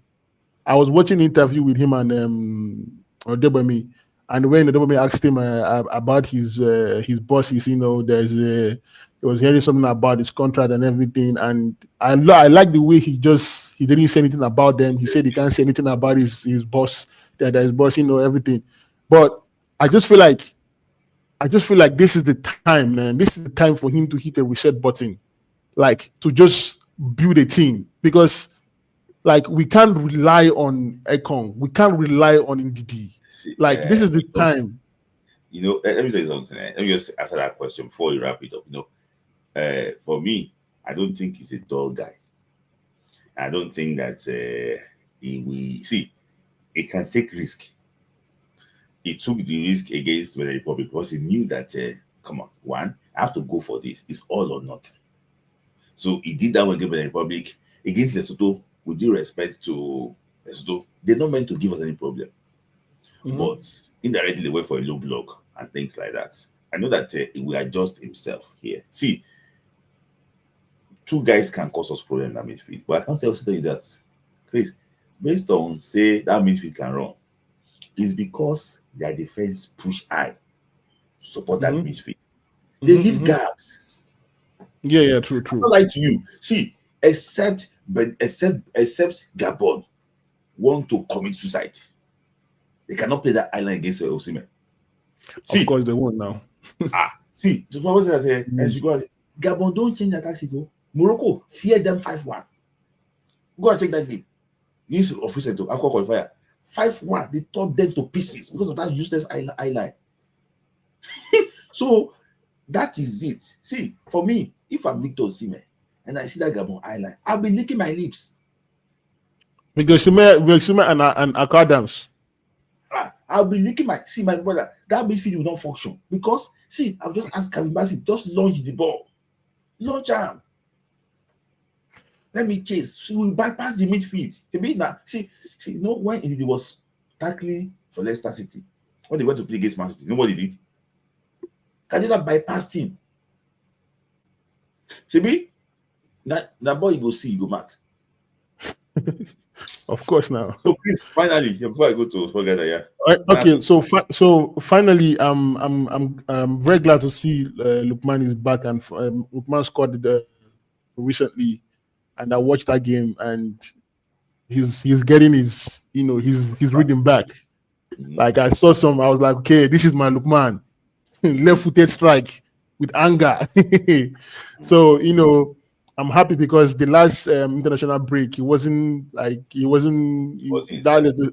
at all. So, and we understand why, because he didn't have like any preseason, and so now he's getting his rhythm back. So hopefully no injuries or anything in these next few games, and we can have him back. And also, I saw the game Juventus Udinese, and this guy had a great game. He had the highest rating in that game, 8 point something.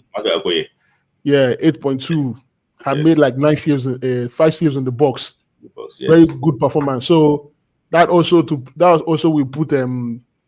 Wabali on his toes, because this season has not been good for him. He's considered how many goals in 18 goals in 11 games, or what they say. Yes. I'll be how many goals considered. So hopefully we go into these playoffs with enough players. I'm actually looking forward to hoping that we'll get some new names in that team, because I really like the guy from Brentford, Kayode, but I'm not sure if you want to play for us. No, if you say it follows the Super Eagles, the issue basically is that it might not even be the one handling social media. Yeah, exactly. Sometimes all the guys normally do these things to drag Italian to look at him and things like that. Yeah. The player I know that probably conversations about is the boy from Atlanta. Yeah, that boy is good. The boy is good. That boy is good. The boy is good, and the boy can play for Nigeria now. Yeah, I saw that he can either because the boy is still using Nigerian passports. Nigerian passport, yeah. But my issue is that I don't know. Maybe the parents claim asylum. Do you understand that season? I'm not sure. Yeah. The asylum thing was not there. I hope it's not going to be like the Kingsley Easy Way all over again. So I don't know, maybe because you need to have a Nigerian passport before you can show up play for Nigeria. So you don't want to do again. So thank you, Chris, for your time. No, very thanks, good. Man. Thanks. Actually, what was behind. So cross sport grinder. Yeah, the thoughts. Hey, man. Yeah, so Chris actually talked on a point that I've been. Yeah, you're muted. Oh, can you hear me? Yeah, I can hear you now. Okay, yeah. I heard Chris really talked on a point that I really have been worried about, like the Gabon game. I think I've watched the Gabon highlights versus Ivory Coast and versus Gambia. So you did watch the full game? No. I watched the full game when they actually played it. Okay. But I don't have any clip. Like, there's no place to get the full game anymore. So on that day, as of FIFA. No. So in the US, FIFA Plus does not work for African qualifiers. Yeah. But I used to have it in my ESPN, but after I think 7 days or 14 days, ESPN takes it out. So now I only have access to the highlights.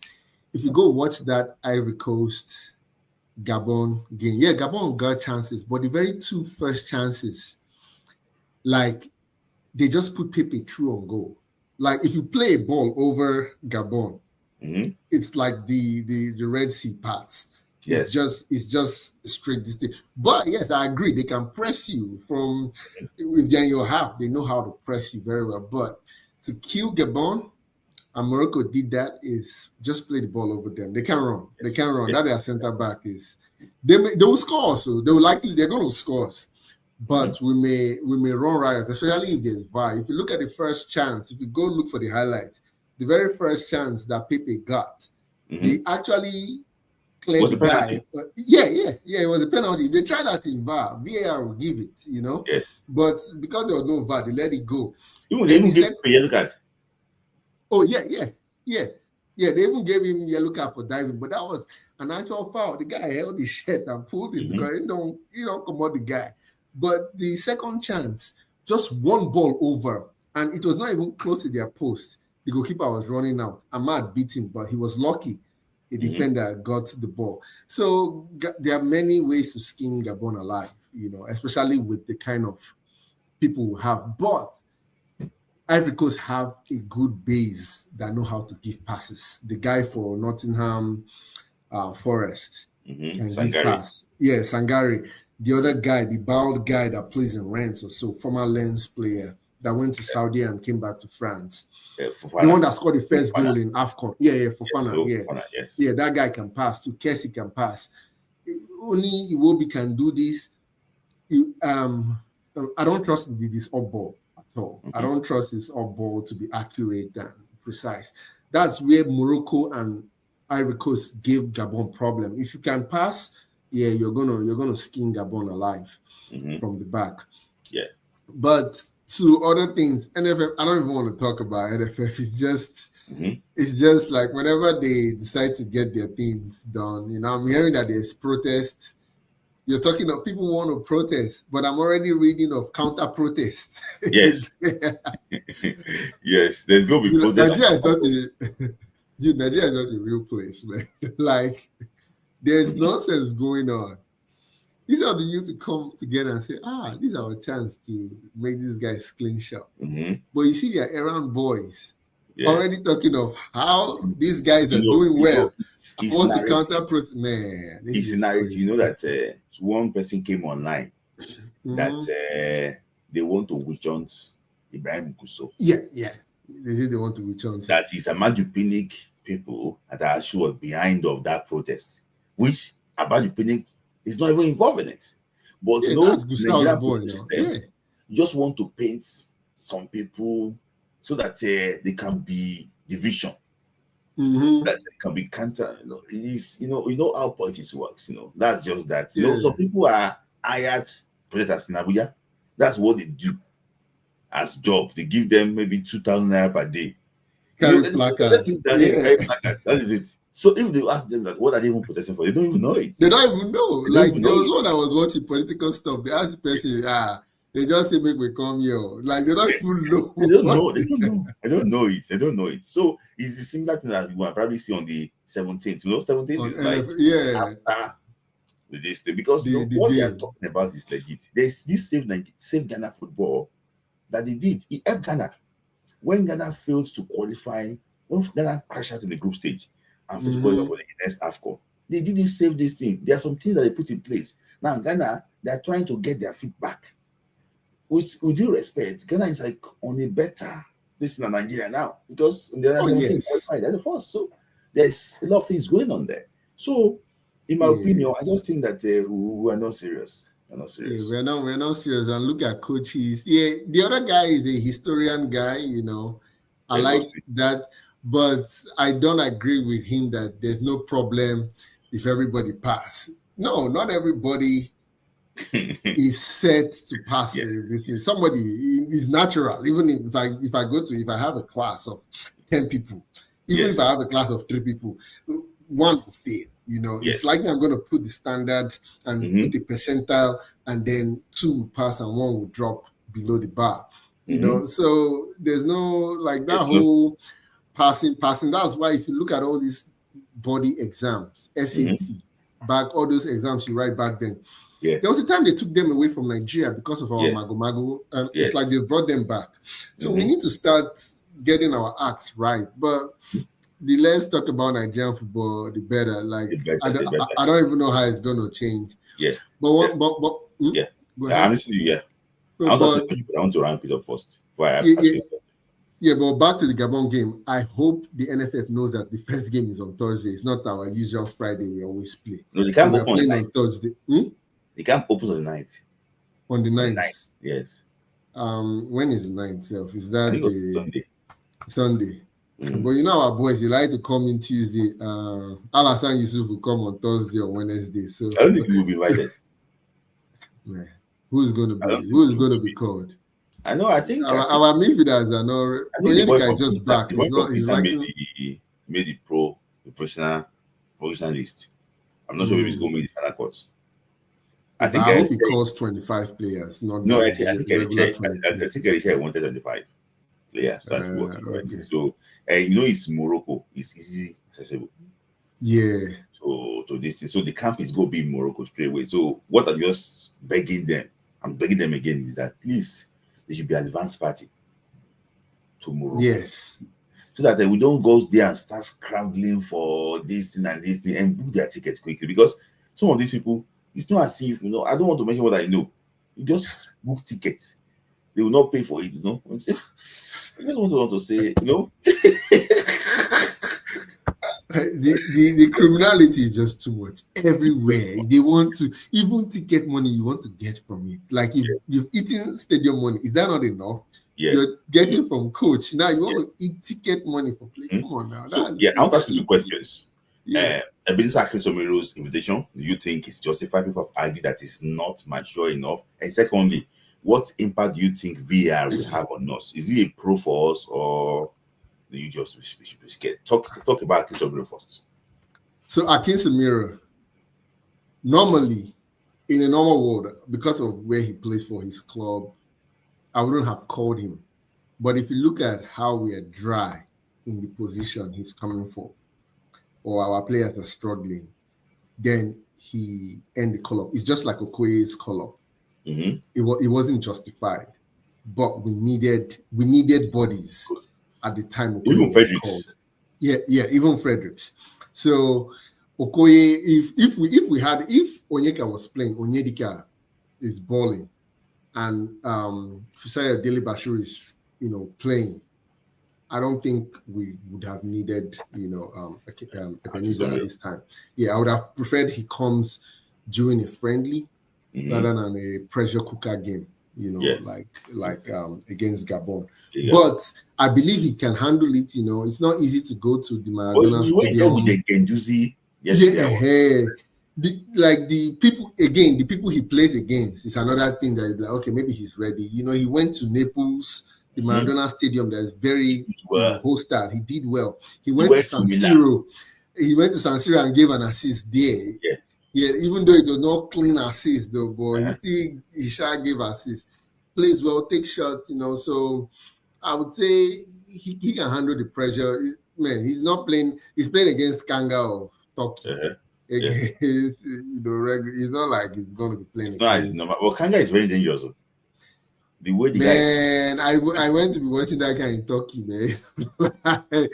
I just think he plays well in that Gabon setup. There's a way Gabon plays. Yes. They are very rapid. Yes, once they make that ball to the midfield. Yes. Those many Keresin South Africa does. Gabon will not do that. Gabon 2 touch there in your box. And they're facing your goalkeeper. So he's what about VAR? Of course, do you think that VAR is VAR? I think VAR. If we look at the tendency, if there was VAR, Nigeria would have won South Africa at home in Uyo. Maybe we would have lost maybe they would have cancelled Bassi's goal in South Africa. Yes, but we would have likely won Zimbabwe. We would have gotten PK in first half. Against Zimbabwe. So VAR, if you look at Rwanda, and against Rwanda, but Rwanda, yes, they have sent Wabali off too. But what I'm not afraid of Wabali and Bassi is Bassi plays in VAR in EPL.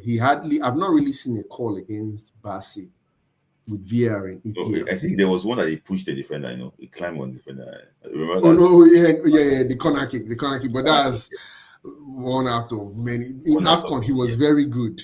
It was very good. We were very good at the back in AFCON. I think the only call against us with VAR was the penalty against South Africa. Against South Africa, I think that was the only thing.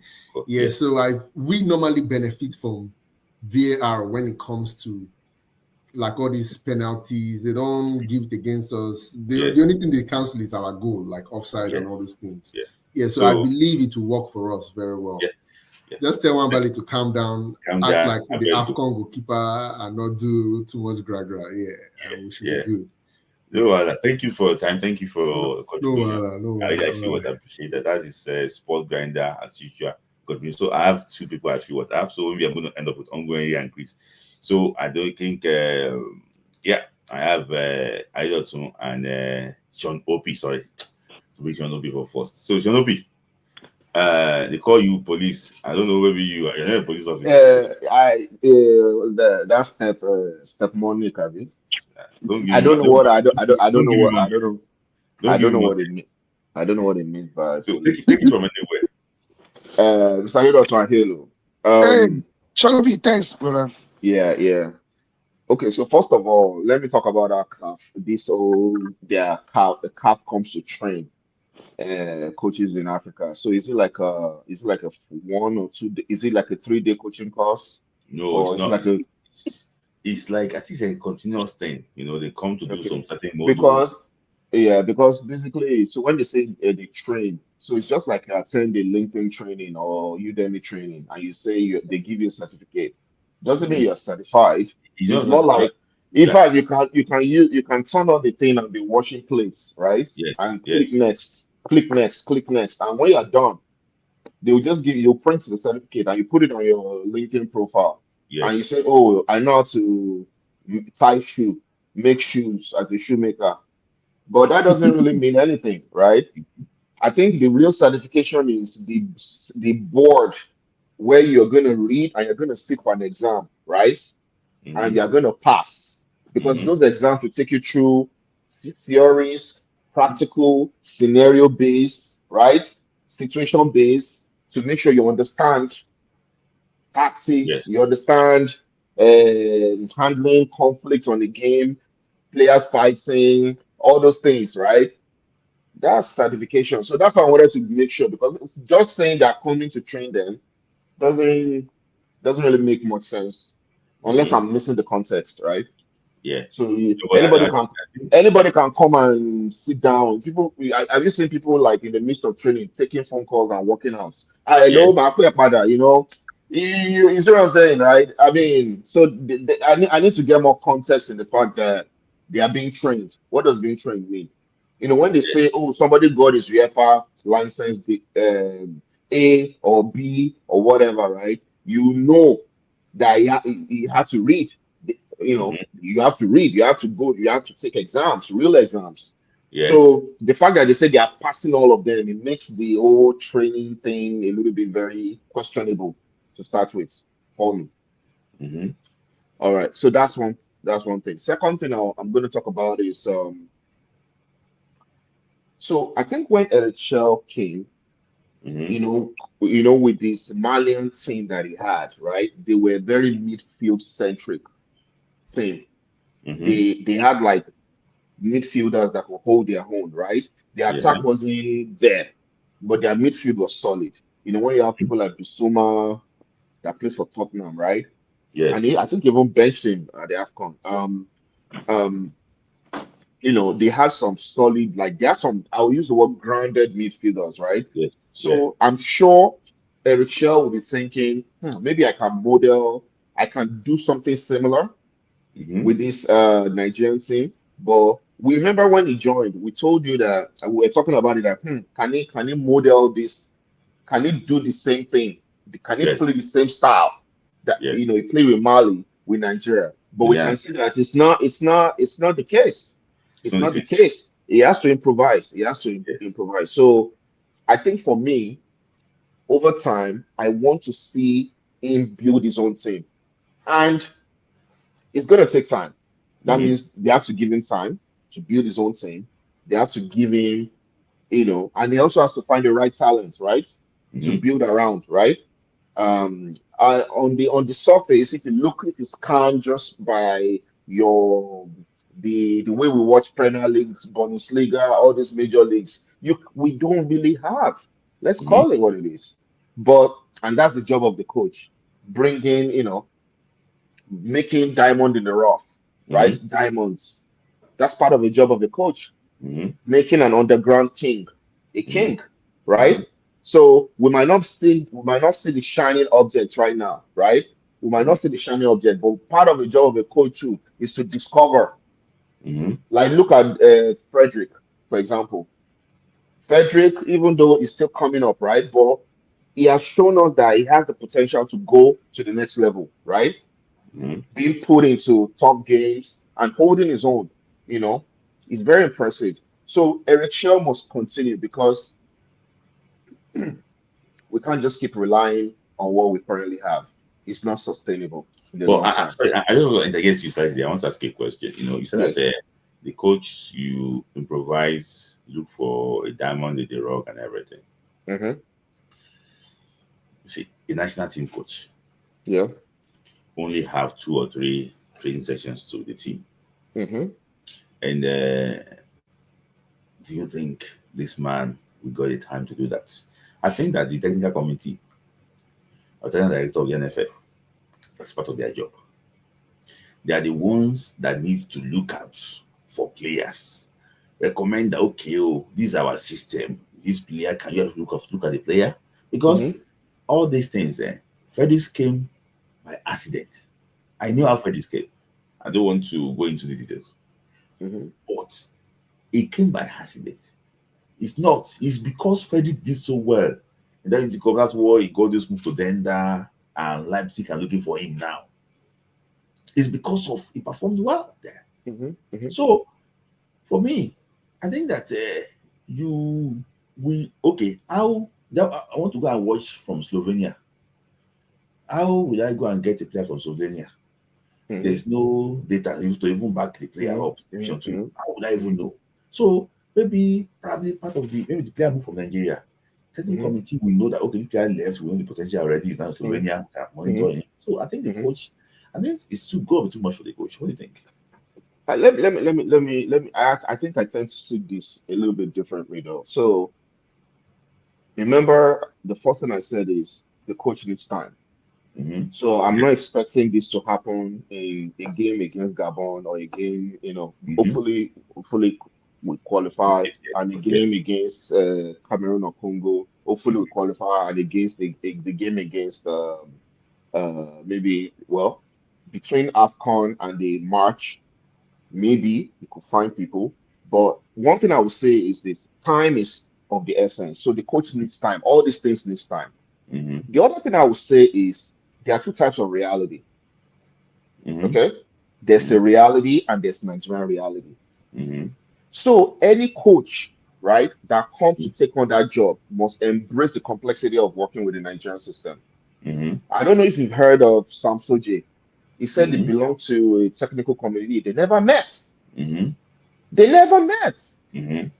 The technical committee, you have the technical committee, but you never met. So how would that function? So sometimes in the spirit, so in the spirit of embracing the complexity of a situation of the Nigerian reality, the coach has to do certain things and stretch beyond the comfort zone. And sorry, before you stretch for that, let me just assess this thing too. You must also embrace the reality of the modern day football. Let me just explain things to you. This window, November window, we play no friendly game. We're playing the playoff.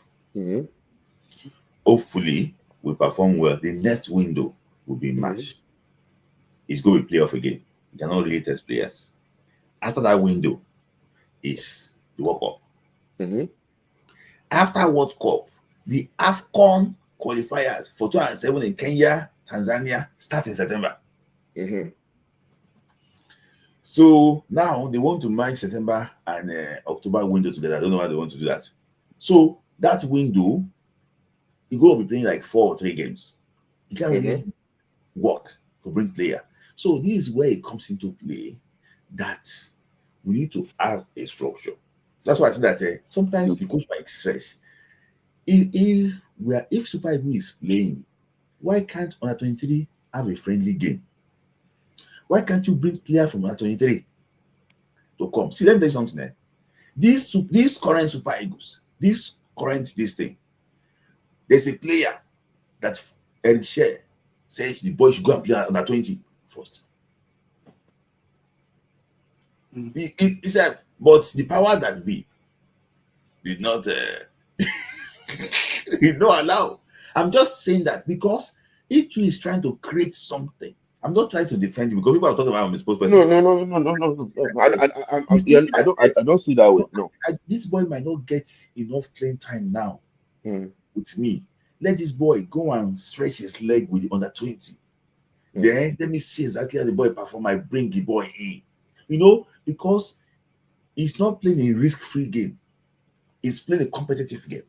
And to throw the boy to that ring might be too difficult. So this is where structure comes in. Do we have under 23? Do we have under 20? That you can bring players to go and play first. Then you watch them there. Because let me tell you something. Club football, you have national team football. Yes. If a player performs well in our under 20, that player might like it do well in Super Eagles. Know that? Yes. Because under 23. So why can't we have that? But the issue is that there's no money, there's nothing. So if you look at it very well, because I won't lie to you, if it brings sometimes, it's because his head the turn. That's why his guy is taking risk. If he's listening to everybody, the guy will not be able to take one single risk. So I understand that he's working in a place where there's no structure.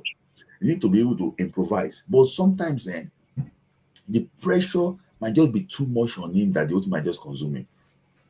And he will lose his job if it doesn't work out. He will lose his job. I'm telling you ways he will, because at the end of the day, if he's successful, if he's successful, he will take the glory. If he's not successful, right, they will blame him before they blame NFF. So I'm just giving him expo on how he can just get to be successful in this complex environment. The under 20 ranks. Look at the under 20 World Cup. Which of the players can you bring into the sport? That is the problem. There's some recommendations. Look at, for example, they gave certain director the list of players that can eligible to under 20. The strong man from Kwara did not take anybody there. He believes that he still wanted some people that is maybe probably he did nonsense without 20. What you are saying basically is this: if you sack a share today, you will get job. I'm telling you for that. In fact, 2 months, I will get job. Now, football, they stagnant. Because, see, Mali are complaining that why they sack a share? Because we can see the inputs. See, sometimes it's just Nigeria that we want to kill somebody. If we just see, I understand that this man, what's he called? Westeros, he did your model. He went around the country. But the problem there, things have changed. Yeah. Yes. Things have changed. There was no really FIFA window then. Things have changed. It can come players in Papenda. How many clubs want to release you to go and camp people in Papenda now? Maybe Nigerian league clubs. There's one in Faro. Is it Faro in Portugal? Yeah, Faro, Otaka. That was their main place, Faro. Yeah. Yes. How many wants to release you now? Because football has changed. Because they know how many. Okay, you want to go and keep Osima in Papenda. It's okay. Are you okay? So that is it. Even I'm hearing that Galatasaray now, they want to have agreement on this AFCON. Say how far. So because these guys are becoming big players. What I just say basically is that if they want to help this man, they don't want to kill this man, they need to work. The guy is scouting 500 Nigerian players on this booklet, and it's monitoring 500. 500. Yes, 500 wow. players. Do we have that many players? Yes, we have. Yeah. No, I know. I'm just arguing. We have. Go to Azerbaijan. Go to Wartong, the Brunei. I don't know. Go to all those areas. Sudan. You will see Nigerian players there. In Iraq. What I'm just trying to say, I agree with you. I understand with you that it's so complex. The work environment in Nigeria is so toxic that you must break your back for you to succeed. But if I want to employ somebody now, and I can see Eric Chair's work, my brother, and I have a better friend in Nigeria, I'm waiting for them to sack him and take Eric Chair. It's Nigeria that will use. They will bring another coach again, he will use. See, this guy was able to do all these things there because the guy understands African psyche. If not Bruno Labbadia, the man they brought like if I don't think, if I don't run, they want to go and bring. See, he and Guzo don't run in that bush. So it shall not be. I'm sorry for interrogating you. Let me just sort of the fire thought your thoughts quickly. I'm not telling you. Okay. No. I think it was a good conversation. Yeah. I mean, something has to give way, one way or the other to build a team. If not, we're just gonna maybe Nigeria will be playing cricket very soon. Cricket World Cup. I want to ask you, some of these boys that you're talking about, say maybe they're somewhere. Do you think that they're good enough? I remember I called them diamond. So I called them diamond in the rough. So the thing is, I don't know, and that's not my job, honestly. But one thing I know is that there's no way if you are talking about 500 players, So let's do a game of numbers right now. 500 numbers. And you will find a way to find people to know them and you try to get them in. At least 5 go enter now. Abi? 5 go gel. Okay. So that means we have terrible 500 players. Let me tell you something, my brother. See, scouting has changed. If a player is good, there's a way they will scout the player, and the player will get at least opportunity. See, I don't want to mention one player here, so I don't want to be disrespectful to that player. And there was this audio transfer rumor during, so I spoke to somebody that works with around this place with one of the master clubs. So, this position now, why are you not looking at this boy? The cheaper option and the one you're looking for. Why? Because the guy is not the main guy that makes that decision. But he said that he mentioned some few things about his game. And I went to go and watch that guy again. Just like that. Oh, okay. That area. And I don't want to mention that player's name because if I mention that player, I don't think we know that player.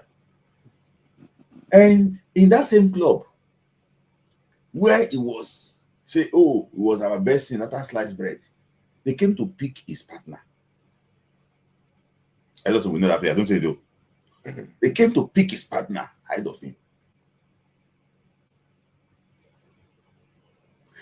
The one in front of him, they're going to pick that person again. There's some things that maybe probably is lacking. Maybe it's not ready for the top level yet. That boy, they call Igor. Sparta, Czech Republic, right? I don't know the hype about him. But that boy, is not better than any of the people in our backline. Maybe better than I don't know. I don't think Ekong. I don't think it's better than Yayo. It's better than Kabembasio. It's not better than any of those. I don't think it's better than Awazian. The future, I wait for the future then. In this case, if 2-3 years, all of them will go. They will go. Simon is going. All these guys will go. Osima will eventually go. Yeah. I spoke to one super good player. So I just for in the award in the award I went to. The boy said that if nobody can bench him, say all those boys then they come. Say nobody can bench him. Say if they bench him, if they won't bench him, they come now. Say they are not good. But I was saying that I beg go Victor Osimhen no get injury. I thought about Victor. He was now mentioning that I should mention one player that can bench Ndidi. My brother, these people know themselves. They know themselves very well. All those things I was suggesting. Now they are working. They know themselves very well. So the question is okay, who can replace Kabembasio? They know themselves very well. So in my own opinion, I just think that we need to go back to our age grade system. We should stop making it like it, because if a player play age grade system, he can get to super easy. So I don't know. Just finally, he gave one example again. Diamond in this thing, and I'll talk about Sanusi Zaidu.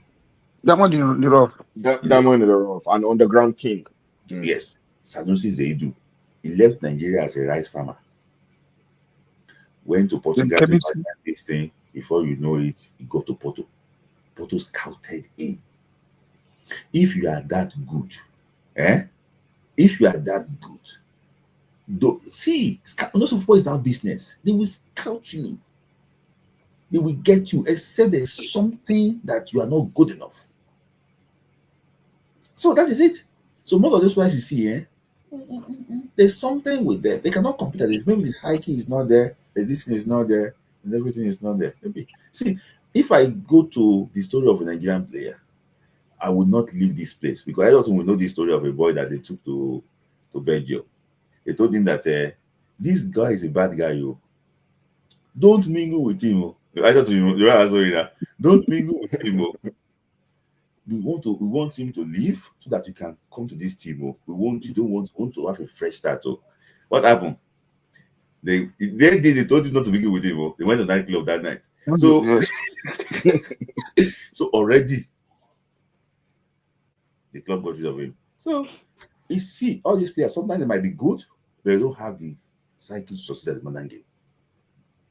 They don't understand tactics.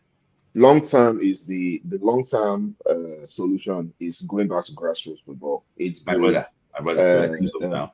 The most reasonable non-solution now, is to depend on all of you to send your kids home. That is the solution. See, we have the eaters of flesh and drinkers of blood in the grassroots. We have the dogs at the grassroots level that are ready to consume and say they don't joke. They see a talent that they want to sell to Afghanistan for $50,000. You're not telling me that they should go to do trial in Portugal where they can kill you.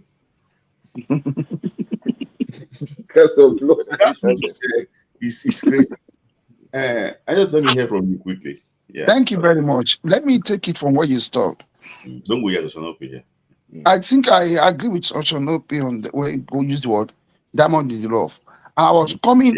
I said it because I was coming to be on the same page with Mr. Goswell. It's me like Ochonope. Remember back then in Lagos, we had many divisional football leagues, aggregate league, and so divisional leagues. Oh, before you now get to National Division 1, Division 2, sorry, even banks, hotels, every of them. They have football clubs there. Remember a comedy then that produces Keshiro, all these things. Even Sheraton, all these aviation, they are different leagues. And it was so easy for coaches to pick players then. Back then, virtually all the players in beggars, stores, all those Lagos clubs, they came from Lagos now, Ajebula everywhere. They would get some from outside Lagos. So it was easy then for coaching to see competition, to see players. Unlike now, that there's no more of those institutional leagues. They've done everything to showcase now.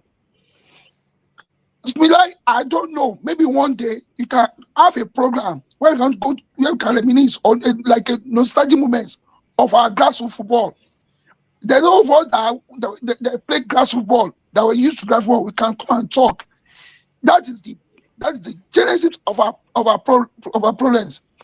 When they cancelled all those leagues and turned everything to academy showcase. Now, Oshoropi said something, and you two, it's me like, remember the day you told me to remove all the foreign bonds or foreign bread, like outside Samuel Iwobi, they were born in Lagos but raised abroad. That should move them and feed them with Nigerian brought up. I was like, I was torturing. Remember, I was torturing. Even Coach Obi that was at the back and said that he could not pick. Now, Sean said something. Ekong is going, Ajayi is going. These guys are aging. All I know yesterday is now 29. These guys, and you know they won't lie to you. Ajayi 32, 33, they're already buying out of football. Now, who's going to replace them? We had with Vincent Otsuji in Club Brugge that Ali Subel refused to take under 20. Like I said, can we pick one player from under 20 that say, okay, this back line, this one can stay. Okay, if Shemi and Jayanko, if they face out, this one can represent them. No. Look at the transition from that Cesar's boys to Super Eagles. Smila, you and all Shopi, we knew back then. We never had problem with transitioning. When this guy was going, when Chuku was going, Kechi was already taken over from Chuku. When Taribo was leaving, Yusuf Yubo was taking over Taribo. Yusuf Yubo was coming in. I don't know. Let me tell you something. Sorry, I'm supposed to get you. The NFL president said something this afternoon, about 2 days ago, that they are camping on 15. See, I can tell you here that part of the other 15 players that they are camping has played league before. Yeah. What are you now camping for?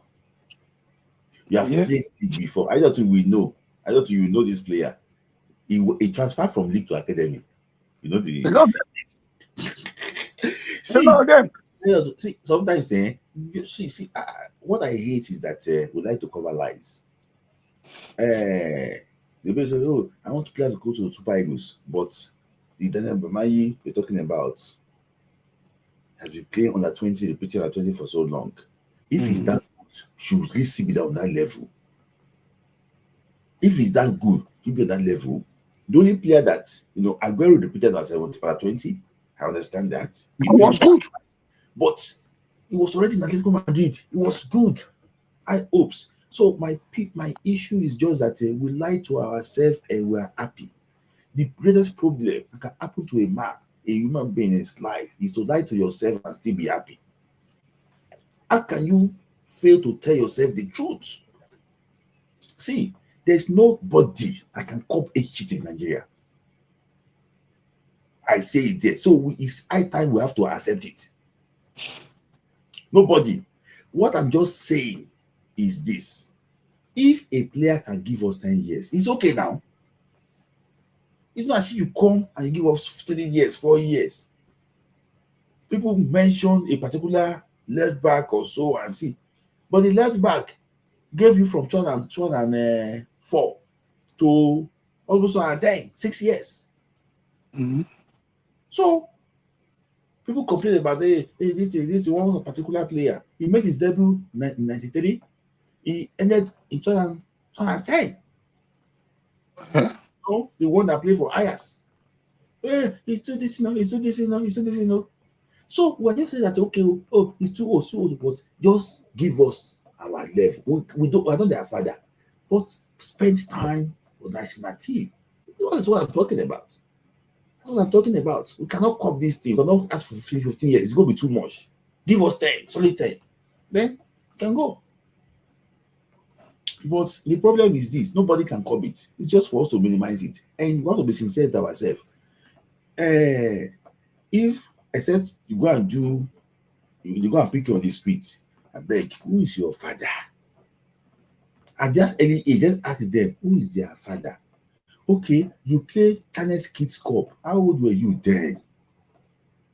So that we know. For example, now, one boy, they mentioned his name. The boy has went to go and play in Slovakia. He came back to Nigerian league. He want to be born again. You have traveled before. You cannot confess and say you want to be born again. Your sins are not forgiven. Can I go back to my mother's womb again? Yes. No. Nicodemus. You just need to be sincere with all these things. In fact, see, for example, now, just be sincere with it. If the player is 20 and say he's 17, it's still not bad. But if you are 40, say you are 20, that is bad though. That is bad though. That is very bad though. So, Tonopi, if I thought on the Gabon game, and I just want to bring Ladi and Yango area. Okay. I'll say my final thought. So, we had this conversation in your last live. God has given us another lifeline. So, Super Eagles, don't mess it up. That's what I'm going to say.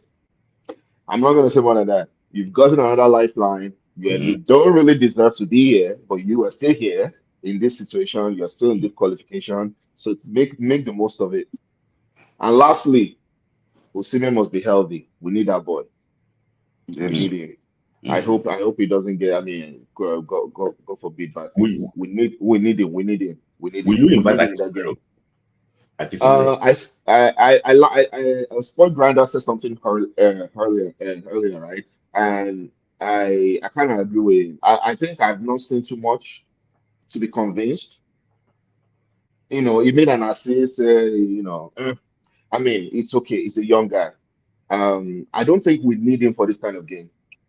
Maybe for future, maybe for friendlies, or maybe during the World Cup period, maybe when they are bringing players. So you pick Alassane of him now?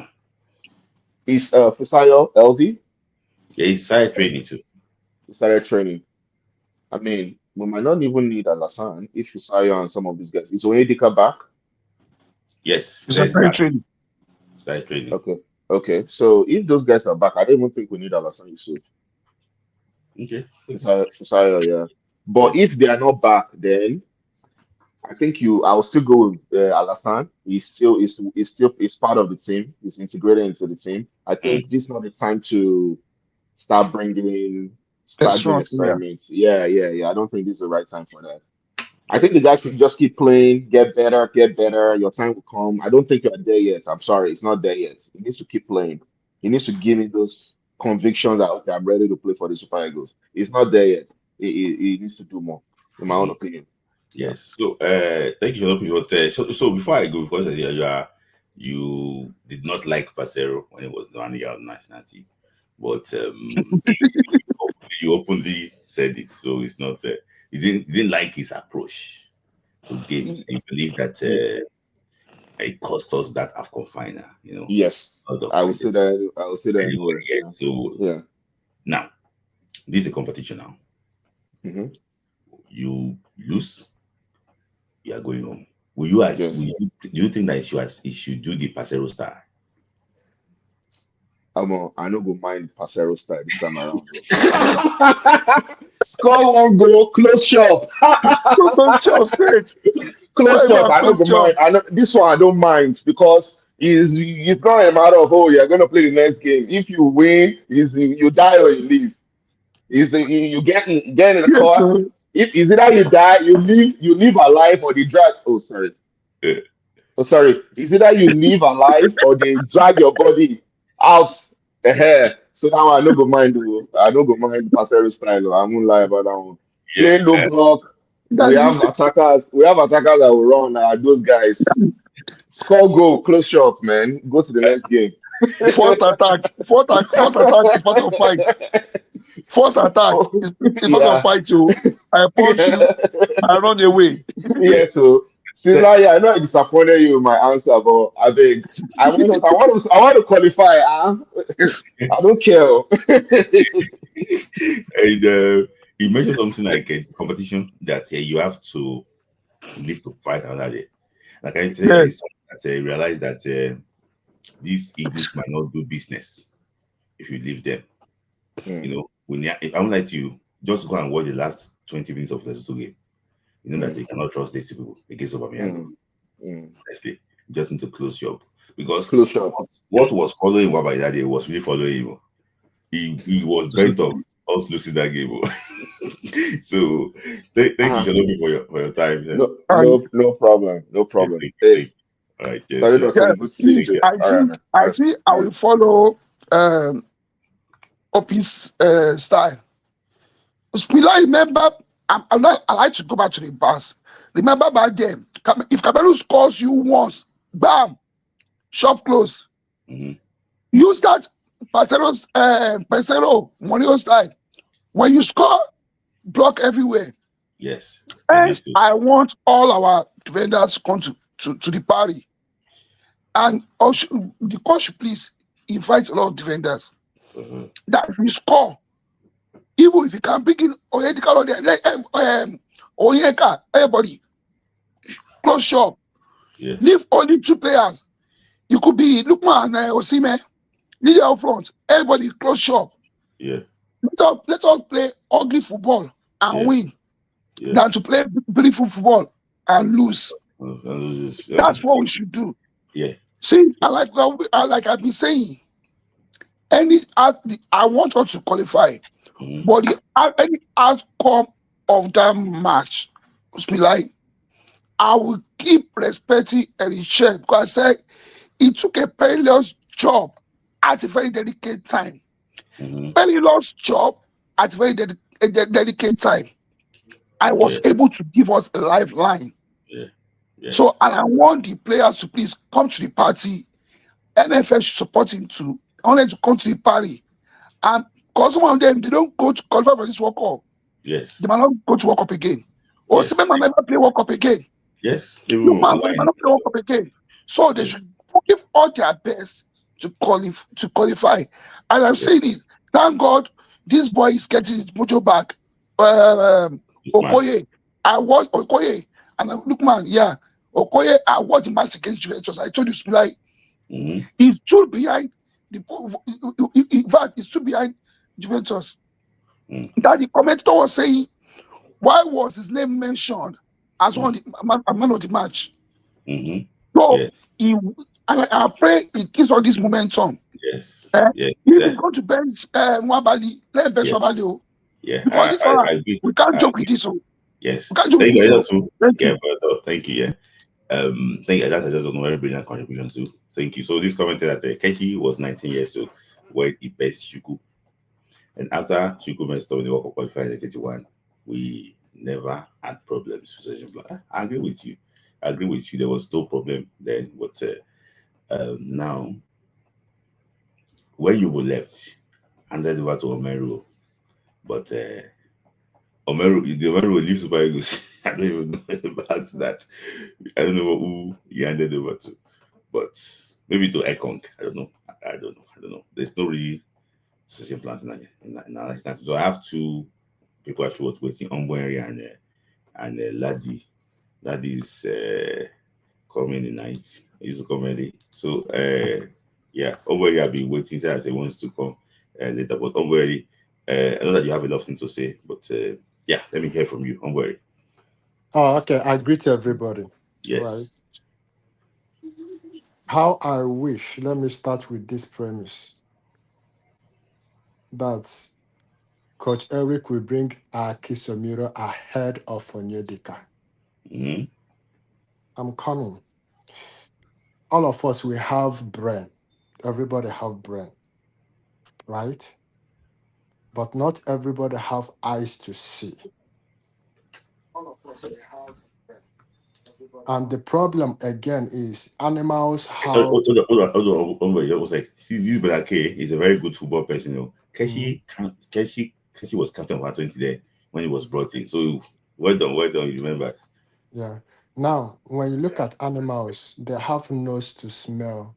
That is why if there is a problem, the police, the law enforcement officers will take dogs to go. In human being, not everybody have eyes to see. Onyedika haven't shown me that he can hold our midfield. Benjamin Frederick have shown me that I don't need to see anymore. Because if Olayana is okay, Kevin Bassi is okay, Semi Ajayi is okay, Zedi is okay, Kayode is coming is okay, Felix Agui is okay, I don't need Tosi. Because Benjamin Frederick have shown me that I don't need Tosi anymore. Onyedika have not shown me that I do not need what's it called? His name Akisemiro. If God, please, if Akisemiro comes and perform wonders, I'm telling you, to be sincere, people will be shocked. How I wish the coach will bring Akisemiro. That's what I think. Now, concerning about Ndidi, when you listen to what the coach said in his interview, he said, I gave Ndidi something to watch. And there's a way Ndidi mark. There's a way Ndidi did against Benin Republic. I am not scared of Gabon, but I am scared at the finals. Gabon is easy for me. I don't have problem with Gabon. You will play in that game. I don't have problem. I think I told it in Benin Republic. Gabon is easy for me. I don't have problem with Gabon. In fact, if possible, it might be 4-0. I'm saying it now. I have watched them. I am not scared about Gabon. Usually, Coach Eric normally at the first game he normally struggled, but this one, the last game, he will struggle. The first game he's not going to struggle, but the last game. And my prayer is that I want to meet Cameroon. I'm telling you, because the devil that I know is better than the angel that I don't know. My enemies that I know is better than the stranger I don't know. Because I know how to handle the devil that I know. But I don't know the angel that is coming. Now, look at what Congo did. I want to ask you a question, Wary. Yeah, go ahead. Do you think that that's my mind is telling me that that will beat Gabon, that the final one will end in penalties? I'm telling. To be honest with you, it might be 0-0. It might be penalty. It's gonna be tough. It's gonna be. It's gonna be. It's gonna be tough because that is a problem. If we win Gabon, that's if you see Nigeria mentality is that we overjoy. It's gonna be Mm, tough. We overjoy. mm, mm. Okay, Yes. Yeah. you Yeah. got that one right. I'm telling you to be sincere. That is where my problem is. If it is Cameroon, to God be the glory. But if it is Congo, oh my goodness, I think I will do midnight prayer for that man. I'm telling you the truth. I will do midnight prayer because it's going to be tough. It's going to be tough. It might end in penalty. I'm sorry to say it. And let's be honest, this playoff is helping Eric Shear Mm-hmm, against AFCON. mm-hmm, This playoff we are playing now is helping him. And let me tell you all this. This 25 or 35 man list that he's bringing, those are the people that are coming to the AFCON, no other person. If your name is not in this list in yes, November, that is yes. the end. Mm-hmm. That is the end. If So your over there, name just is go not to there, eh? okay, just go to okay, continue. Yeah, if your name is Continue not by there, that. Those are requests yeah, again, no? Uh-huh. yes, I'm sorry. I'm sorry that you may meet us at the playoff international playoff. Yeah, that is the way I look at them. And the last thing I will say is this: I don't need under 20, under 17 anymore. If Coach Eric is scouting 500 players, it's a shame that Iguavon is there and somebody from Mali is scouting 500 players for you. And the Beba, Viti Beba is there and the Olise surrounding everywhere. It's a shame. I'm telling you, that's my own thing. It's very, it's shameful. Uh, Yes, I know that people will disagree with that, but I know that is when they also will disagree when Eric Schill brought in Benjamin Frederick. Mm-hmm. Now, I'm telling you, even though that Ugogu is playing Champions League, I don't care. He's not going for AFCON. He's not going to World Cup. Benjamin is going to AFCON. Yeah. Benjamin is So, going to World Cup. just to back what you said Mhm. just now is that the team that will be in this playoff Hmm. might likely be the team that they will just send to cap for AFCON, Yes. barring Olaina, not the boy Aha. and Felix Agu, if they could put their fitness before AFCON. It's that any team, say that 20, 21 players that are there is going to be the one going to AFCON. So 26 is what Morocco want to cater for or so. I don't know. I've not confirmed that. So, well, you actually was right. I don't know if you are reading NHS mind, but so that this team, Smith, yeah, look so at this now. those, November. if Akin Uh, Somiro list name is hey, not here, it's not making the AFCON. it's not yes because November. AFCON is December. After November, the other month is It's December. 5 weeks from now. Yes, let's be honest. And the man, you know that he prepare ahead of time. If somebody is scouting 80 players a week for you, he's very smart. He's very intelligent. As a man, don't care about scouting. Yeah. Okay. So before I go to Ladi, yeah, your final thoughts on Umbu. Before I go to Ladi, I know I still come back. I will come back to you before to hear your this thing. But Umbu, your okay information about talking about Gabon, talking about Kisemiro. No, I've mentioned, but Umbu, let's leave the stadium matter. Mhm. It's okay. Let's leave the Yes. stadium matter. No, I will not talk about that. I'm just leaving them for now. I think I've had enough time. If they like, let them continue to expose themselves, bringing letter for us, that the contractor eat the money in April and they come and they send him in. That one is medicine after Okay. death. What's your opinion about Madugu that they sign contract in secret? If they owe him Smith, money and he come out uh, and cry, he should Smith. just come out and cry. Let me tell you the fact. You see what is happening to Liverpool? Mm-hmm. It's going to happen to AFCON. Wafcon. No, sorry, Falcons. It is going to happen to Falcons. Remember that Liverpool won the league because of the glory of club. Mm. And our Falcons won the AFCON because of what the impact that the former coach have And the put on wardrobe. them. Yeah. And the wardrobe. Yes, and this one, if you know somebody who is knowledgeable, is the way the person talk. Look at the way he came. They assigned me to a contract. It will expire this and this, and he keep quiet. And nobody, the sports journalist, will tell him how much are they paying you. Nobody asks him that question, and they It's are not going to be more just than 5 crying. million naira. Yeah.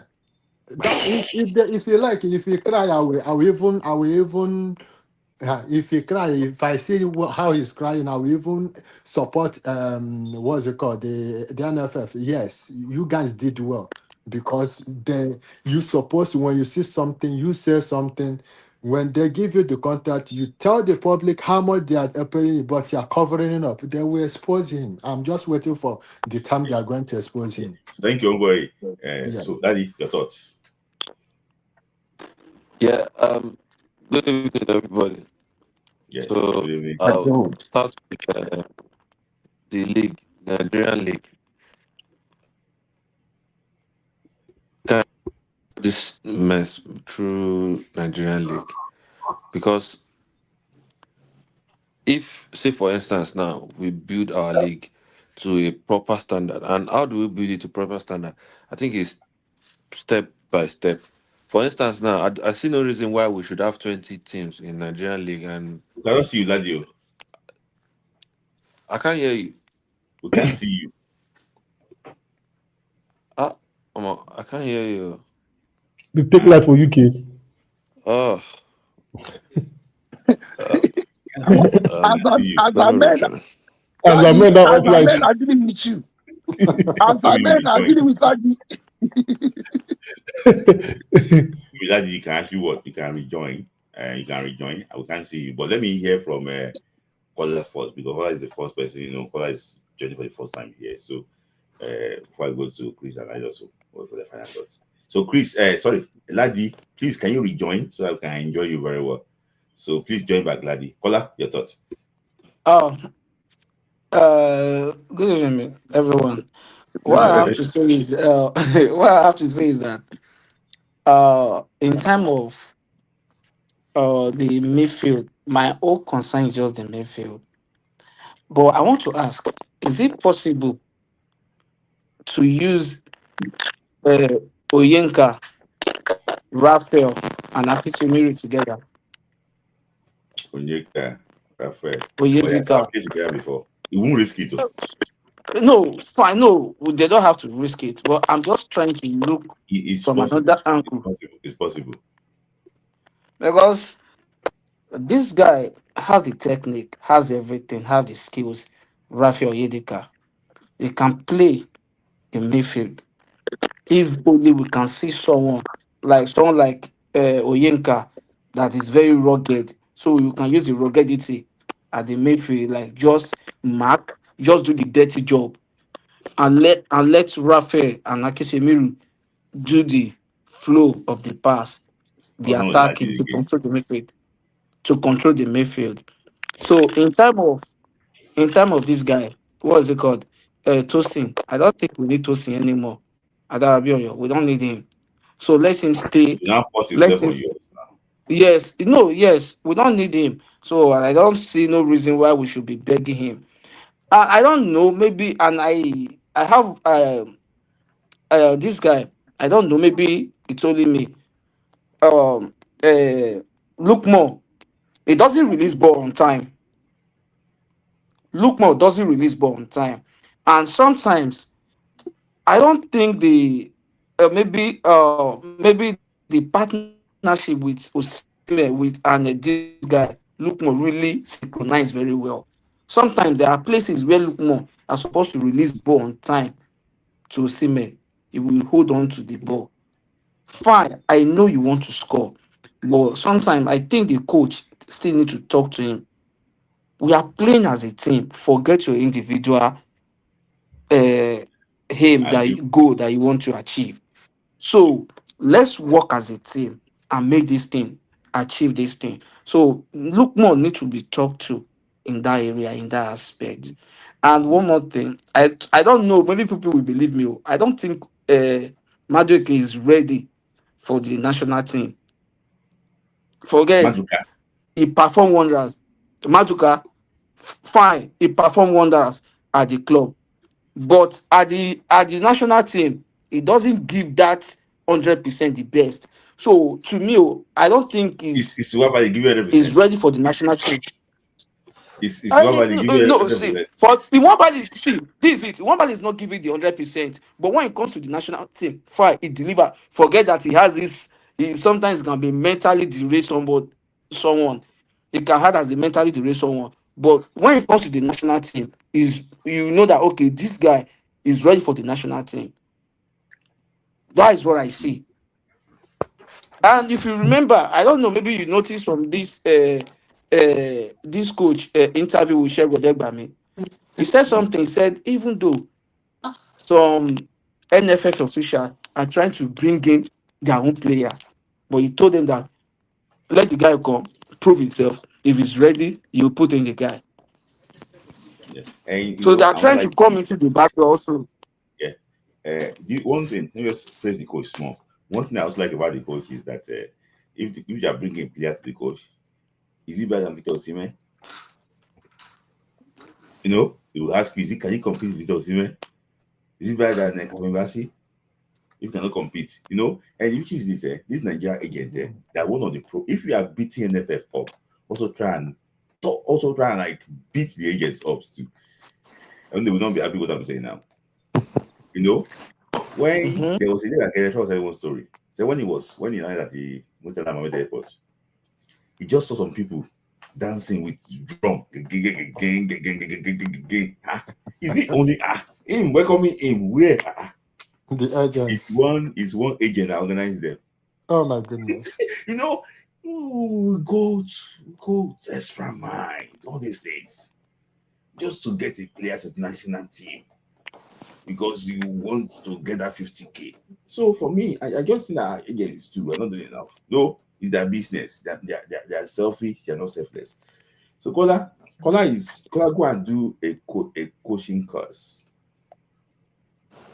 I'm saying it here now because Kola is now looking at the game tactically. You know, I normally see DMs how Kola asks questions. Kola is not looking, so Kola take a course. Maybe it might be scout for Super Eagles. You never know. No, no, no. Super Falcons. Okay, Super Eagles. Okay, That's Oh, yeah. right. I know too. Look at your brother. You want to coach Boy, Super Eagles, not my Super Eagles. Let me hear from you, daddy. Okay, so like I was saying earlier, okay, so if that our league, first off, they should, if they can, maybe the presidency should just support. Maybe if they can, they should increase the prize money to maybe like, talking from a realistic point, say like 3 billion. Then investors will be happy to join by then. Daddy, Huh? daddy, can you hear me? Yeah, I can hear you. Is our league worth 3 billion? Yeah. Okay. I didn't know you are hearing me. So this is where we are going. This is where we are going. See, if you increase the prize money for the league, say for 3 billion, people will be happy to outrightly buy Yimba. Rich investors will be happy to buy Canopilas, buy this one, buy that one. We have 10 solid rich clubs, right? 10 solid rich clubs. All of them, they are owned by billionaires. They obviously start from their stadiums. They build nice stadiums and then they begin to bring in players from all these neighboring countries. From there, the organizers will train a league that is paying 3 billion. They will be able to train referees now, not referee that will be collecting money aside. It's a gradual thing. And I feel like, okay, say for instance, we have always insulted all these people. They are getting there. There is now a trained system in Nigeria that looks like it is working now, which is a plus to our league. They don't have to be spending money on flights every now and then. So I think it's Andy, a gradual. go and take the train. Ah, No. See, Daddy, sorry, before you move on, Daddy, yeah. let's talk about the 3 billion. See, Daddy, somebody is working freely in Nigeria now. He's even holding big position. A company came to sponsor the league.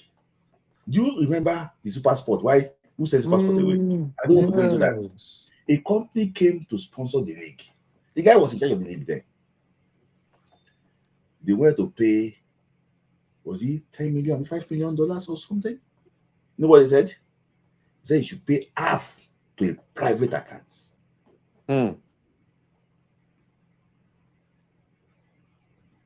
Half to and that person is working, they are working freely. Now they are granting interviews. They are just talking British English. They are TV stations. See, all those 3 billion now for one. See, I don't know if you see. I think you are maybe because you don't do UK for those one. You don't know how you work. Is the person at the administrator?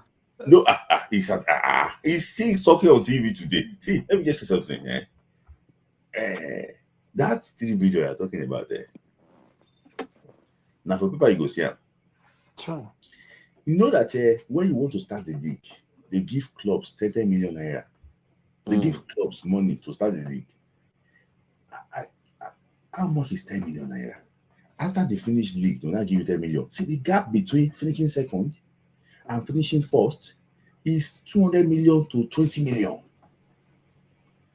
How much will Remo use to travel to South Africa? Exactly. I'm just saying it. See, How will billionaire invest in such thing? Nobody will want to invest there. And what they don't understand is, if we are able to better this league, this 3 billion that we're even talking about, they can raise this money on good. Just one player, they will raise that money. So, but I don't know. See, this is offside. That yellow guy is offside. Can you see? The guy is wearing yellow there. He's offside. That was what they blew between Rivers and Ikorodu. If you are an investor, Daddy, and you see this terrible officiating, can you see what is on the screen? But Guy. Investing comes with all this. It comes with all this officiating too. They are going to work on the officiators and everybody. It's not just pumping money on players alone. It will come with officiating. Come with play everything. I think FIFA gave money, right? I don't think FIFA can give money for our league. We have to be the one to build our For league. they said that training for referee. None of them No, they is. can't give money. Daddy, just to say something. See, there was one person, I don't want to mention the person's name too. He's side of the league and things like that. He said that okay, they want to build the league, get more money, like what Daddy was saying, get more money and things like that. They said that even safe, those that are stealing money, there will be enough money for us to steal. You will still save, you go get tired. He said it on live TV. On national TV. Yes. Classic. God have mercy. Allah is not here again. So okay, he's back. Okay. So that is the problem. System. So yeah. So let's leave that aside. So all of us said, do we want to say Finidi don't know what he's doing when he invited Sadiq Bendin and Tamino and Co, that they are not the material to use for World Cup qualifier? They know. It's not as if they are blind. If they don't know, that means they are not a coach. You can't see Tamino and say you want to use him ahead of a player that is playing in Europe. There's a reason why he's playing in Europe. There's a reason why Tamino is playing where he's playing. And then they purposely imposed him on us, and then see where we are. We have to I mean, it's mental. We are going to play this thing for Africa, then go to. It's mental. It's too.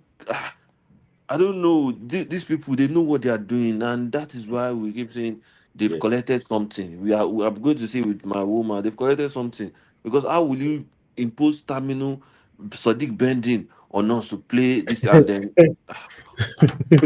they are not being fair on us. We that truly love football, Yes. because Yeah, I agree with that.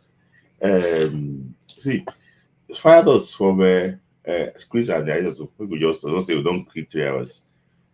Okay, let Just me just to say this. Let me just say this and I leave. just yeah, Oh, say before you sorry. go, yeah. Henry, 10 seconds, I yeah. love your I respect people's opinion, but I'm still saying that Caller, I'll say this. I follow, I said it, I follow, I've never missed any of his matches. All occurrences of his matches this season. And still I remember I told you that day. I said, one, he needs to work on his marking. Even they always say it, even competitors always say it. He needs to work on 3 things. His area prowess, is when he marks, he commits many fouls. Then his passing abilities, he should work on it. I know the boy is intelligent, and Gilardino is working on him. He's a fast learner. But those 3 is not there. His passing is not there yet. So he can work on those ones. Hence, I will not put him above Onyedika now. Tomorrow, this one I come and assign Onyedika. Tomorrow, this boy Aksomiro might come and assign Onyedika. This is first time playing senior team football league, not the cameo he had for Inter Milan. Now he's playing football. Now he's a first teamer. I think this is second time, this is second or third time that I'll be coming off the bench. Moses be starting. He's a prospect. He is a prospect. Ooh. So I won't downplay Onyedika's ability now. Okay. I will never bring Aksomiro. I had Onyedika now. Okay. Yeah. That's why I'll say on that. Yeah, 1 minute. The reason why I say so is this.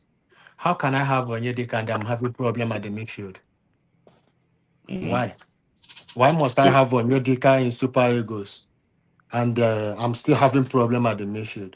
But how many games has Onyedika played though? That's Because another question. now let me ask this question. Let me say this 1 minute I will go. Because yes. Now you asked a very good question. Pasero benched him.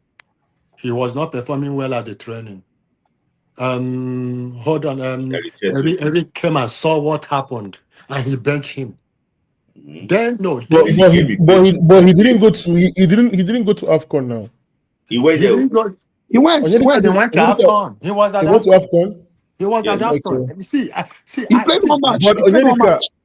But Onyedika at the AFCON and Onyedika of the last season is not the same player. Now, okay, Onyedika now. Not the same player. He's been better right now. I want to ask you a question. The 2 matches he came, did they put him? Which one? He came against Zimbabwe. We considered. Who caused that? Okay. But it wasn't him though. That goal wasn't on him. It wasn't him though. But I'm like when they brought him in, he did not run. That is my problem. Go ahead. Against Rwanda at home, that we lost 2-1. In and everybody, they were walking on the pitch. Okay. And another one again. That's another one that he came. He came that see. I don't care whether you are playing a club or not. I don't care about your club. I care about your passion, about your discipline when you come to Super Eagles. And I want the coach bring Akisomiro so that they will see up. That is the problem we are having in defense. And Benjamin came in. Smith. Benjamin is a case study for me. Let's say what you want to say. Yeah, let me say this. I want to say something. Sorry. See, I can see where Umber is coming from. When this guy comes, we see it. See, with due respect to the players you have mentioned, if you watch Akisomiro play, Jesus Christ. The talent. Yeah, it's a talent. Prospect. See, Yeah. I don't care about the prospect. I won't Put lie him to there. you. The thing that is working for him. The guy is so good, honestly. And I think that if Eric Shea can risk this guy, And the he will not training. let him down. Hey, let this guy just put him See, at the training. That's all what I those things want. you mentioned there, I saw him against Genduzi. I saw him the way he was sliding, stopping attack against Lazio yesterday. I was like, Genduzi got yellow card on I know. I watched the match. You know, it gave me 7 minutes. I watched the match. Marking everything. It was everywhere. And I have to text IoT, say, IoT, this boy, what's your opinion about this boy? This boy is doing the marking. He's doing everything. It's what I want. And So the that issue it is will be this. easy. The issue is this. With due respect to Club Brugge, Syria is a more tougher league than Belgium. But I'm not saying this guy is not good enough. But I'm just trying to say that if you want to call Alassane Yusuf play in America, you can as well consider a business like this. And I can tell you that out of all of them, for me, I think Akintomiro can pass more than all of them. See, those small short passes, how to occupy spaces, go and check it. Akintomiro understands this. How to occupy spaces, how to beat a job man, Akintomiro should understand that. See, it's very good dribbler. Yeah. I will not lie to you. I have to subscribe to Ongweri's Club thought about bringing Akintomiros in. If you're going to call 25 players, I think the boy deserves to be there. Even ahead of all those Dennis and David, this thing and that in this thing. So, Chris, your final thoughts. Sorry, I'm leaving now. I'm not saying he should not be invited, but I said I'm not putting ahead of Edika now. That's and I tell you, like I said, I had a feeling that Gilardino is working with him a lot. That I said when a coach is working with somebody, he's a prospect. Gilardino is working with him. Okay. I wish us well. I wish my boost well. Everybody well. I wish all our players to stay off injury before the playoffs. Thank you, guys. Yeah, thank you. Yes. So, okay, that is already even left because of that black thing on my yours. So, Laddie, thank you for your time. Thank you for joining, Laddie. I appreciate you too. See you again. So, guys, Chris, final thoughts in 2 minutes. Yeah. So, in regards to Ebenezer and the midfield and the midfield process they have, me, if there's one thing I'm really glad about is that right now we are having so many options for midfielders, even though some people might not agree. But I look forward to seeing Onyedika and Ebenezer. I remember I texted you the other day on Instagram to ask you if he's gonna get a call up, because I watched the game against Milan. I also wanted to watch him yesterday, but he didn't start, so I had to wait to see when he came in. Mm-hmm. So I think I'm not the kind of person that I don't like to judge players to expect this player to play like this player. I feel like players have their different ways of playing, and I see Ebenezer and Onyedika both working together, because Onyedika is not the kind of player that's going to run around and try to break down, all those things for you. Kind of player that he knows how to move the ball. Like, he knows how to move the ball. That's one thing. Even though we know that, okay, he needs to do more in terms of, pressing and, who said do more about pressing? Who? You said? Who are you saying you should do more about pressing? It's more Onyedika. Okay. Okay. Onyedika. No. I'm saying that.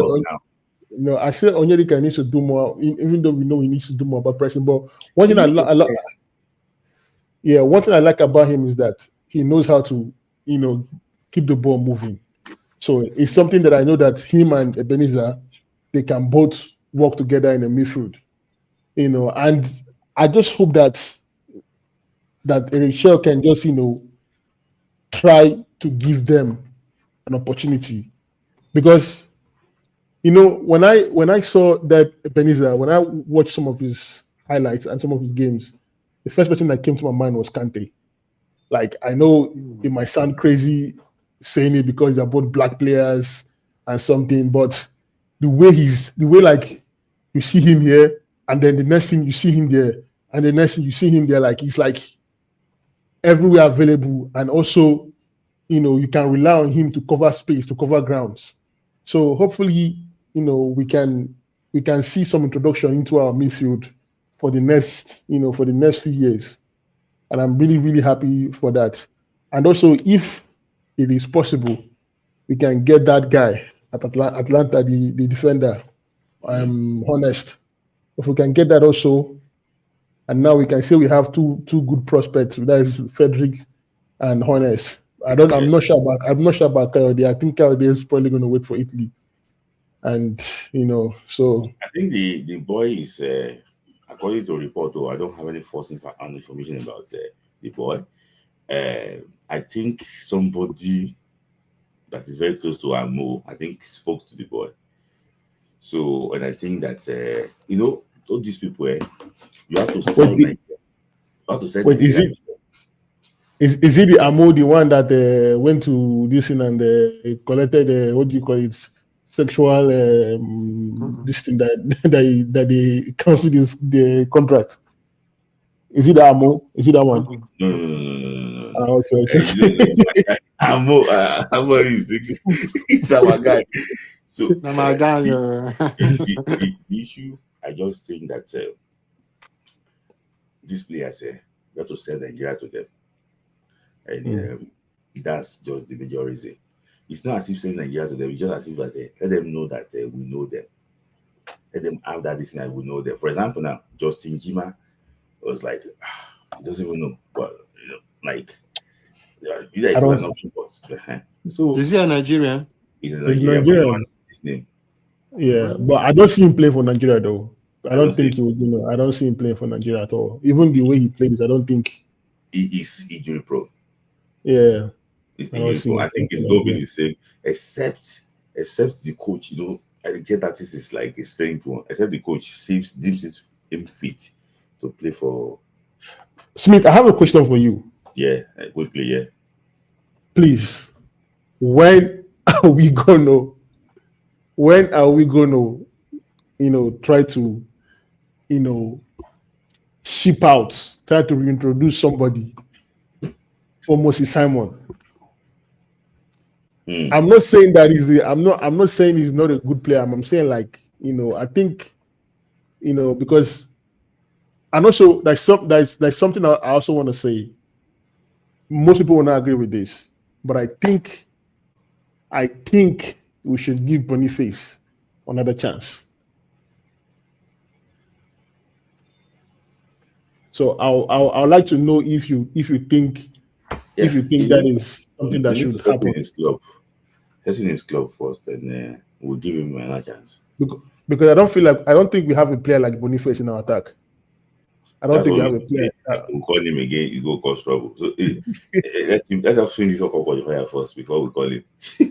So and you can see that when I see you, I don't know if you were online that day when he came to attack Ongoing, you know, that was not yes. He came to attack he came with his identity to start raining courses. Forget those ones. I don't think he's ready mentally. Me, I did not see that one. No, me, I did not see that one. I didn't see that one at all. No, for me, if he is fit, let them invite him. But I love the way that Eric Chile is doing this player. But Omboy, you kept quiet for him that day. Yes, no. But why you? Yeah. Anyway, I understand. You know, it's not like I see your criticism is like you wishing him bad. It's more of like, so I understand. If I'm talking right, if I say something, somebody did not understand me, and the person is French, I will just keep quiet. Yeah. So I think he didn't understand me, and he jumped in, did not even know when the whole conversation started. I said, no, this person need help. I think him and Wabali, they need the therapy, but he needs it more than Wabali. Yes. He needs therapy For because me, that I want him to be fit because yes. he has gone up. All these This is somebody that we were competing him and Lukman. I want him to go higher. If he Don't enjoys worry. himself, So people are asking you. People are asking you that. Can you write your Instagram handle down? Yes. Smith, please wait. Let me. Let me say this. Mr. Block post me and post me and defend me and Shehu Kuti during the when we conversation. Yes. Yes. So Instagram is the people causing this problem. So I asked I asked Coach Shehu Kuti 2 questions. And Instagram caught up the second question where I mentioned Amaju and the football. And then now put the one that I talk about politics. You see, right? They would have put the one that I mentioned Amaju. You see, Amaju is the cutter. Yeah. And I asked Shehu Kuti about the question. And he said, in Nigerian football, the problem is if the ex-footballers will come out and protest. But they won't do that, though. When he said it, I said, wow, he said it. So Mr. Block went and they cut it off and they put the one that I asked him, is Peter Obi the president of Nigeria? Do you think that he can perform? But Instablock now. Instablock, all they do is to put something that will cause chaos. Yes, they won't engagement. So thank you guys. Don't worry, please. Your is Sport Global. Yes, Sports Global 09. Or Smith. Just go to Smith Lie this thing. You will see Media Sport Global. Smith, is it possible? Smith, is it possible we can have like a watch along on Ghent football for the playoffs? Okay, we can. I think we can do that on Thursday. Yeah, I think that would be very good if we can have a watch along, Okay, yeah, I think we can. So thank you, Chris, for always. Thank you so much, man. Okay, thank you so much. Worry. Yeah, thank you so much, bro. Don't worry, I've been on the neck of the NFL for a long time. So please keep on pressing the neck. I will keep that. Go and check it. So I hope that members are here, though. No problem. For 180 people to wait till this time, for 3 hours, 80 minutes, for 180 people, they are here. All right. Thank you guys for your time. Thank you. So thank you. So guys, that is that today. And Boniface will get another chance. Yes, I also believe that too. And also, okay.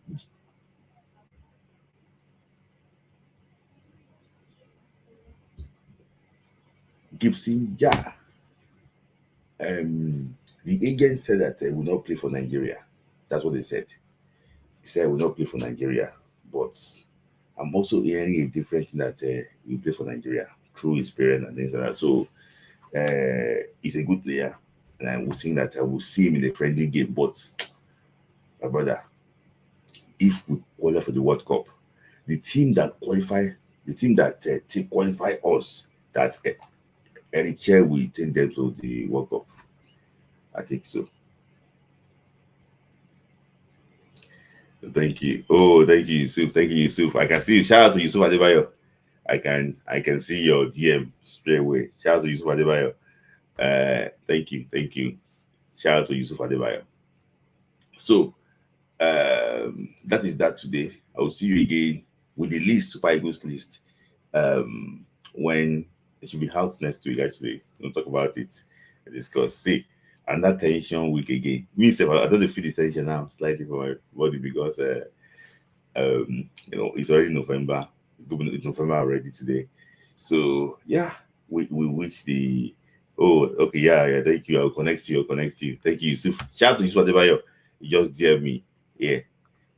Shout out to you. So guys, that is that for today's show. I hope you actually would enjoy it. It was full of emotion, slightly, about the state of Nigerian football. Shout out to those that conduct from Mr. Goswill, Aidotun, Sean Opie, Sport Grinder, Chris as usual, Ombu Henry, Ladi Lado, Kola contributed. My first caller, and Temidope contributed. Who was my first caller again? Oh, Zizo. Zizo is my first caller. It's been a long time ago now. Zizo contributed. Thank you guys for finding time to actually to join. People they also sent requests, but it's not actually he didn't join later. But shout out to them also too. And yeah, everybody that actually joined. Which I think that let me see, maybe I mentioned Ombaidotun, okay, Shanopi, Kola, Ladilado, Sport Grinder. Yeah. Thank you for always finding time to actually to stay with us here. So shout out to Sport Grinder, to Wale, MD, to Remy Ali, Mozo Gumbade, my biggest executor today, Sport Grinder, Zizo, Benny K, and Ayodele Okpomulero, Okpomulero, that's my person. Shout out to you. Aidamola, you didn't join today. I was expecting to hear your thoughts. Maybe we'll go and see you next week. Aidamola, thank you for the super chat. Thank you to also John Jones. This John Jones, it's like I know John Jones, oh honey. John Jones, what's your handle on Instagram? John Jones, what's your handle on Instagram? It's not this is my person. John Jones, what's your handle on Instagram? Because I seems like I know this person now. Because your comments when you're asking about this Gibson jar, it's like I have Obina. Because see, this conversation, like who is Gibson jar? I have these conversations with you. So I know that this is how you talk and type. So I know saying that you. Thank you for the super chat because we have conversations and this like thing that we discuss about. So when you ask about this, who can ask this thing? Either you or Amo. Jazz. Because of you, I'll just give you 1 second, please. So please,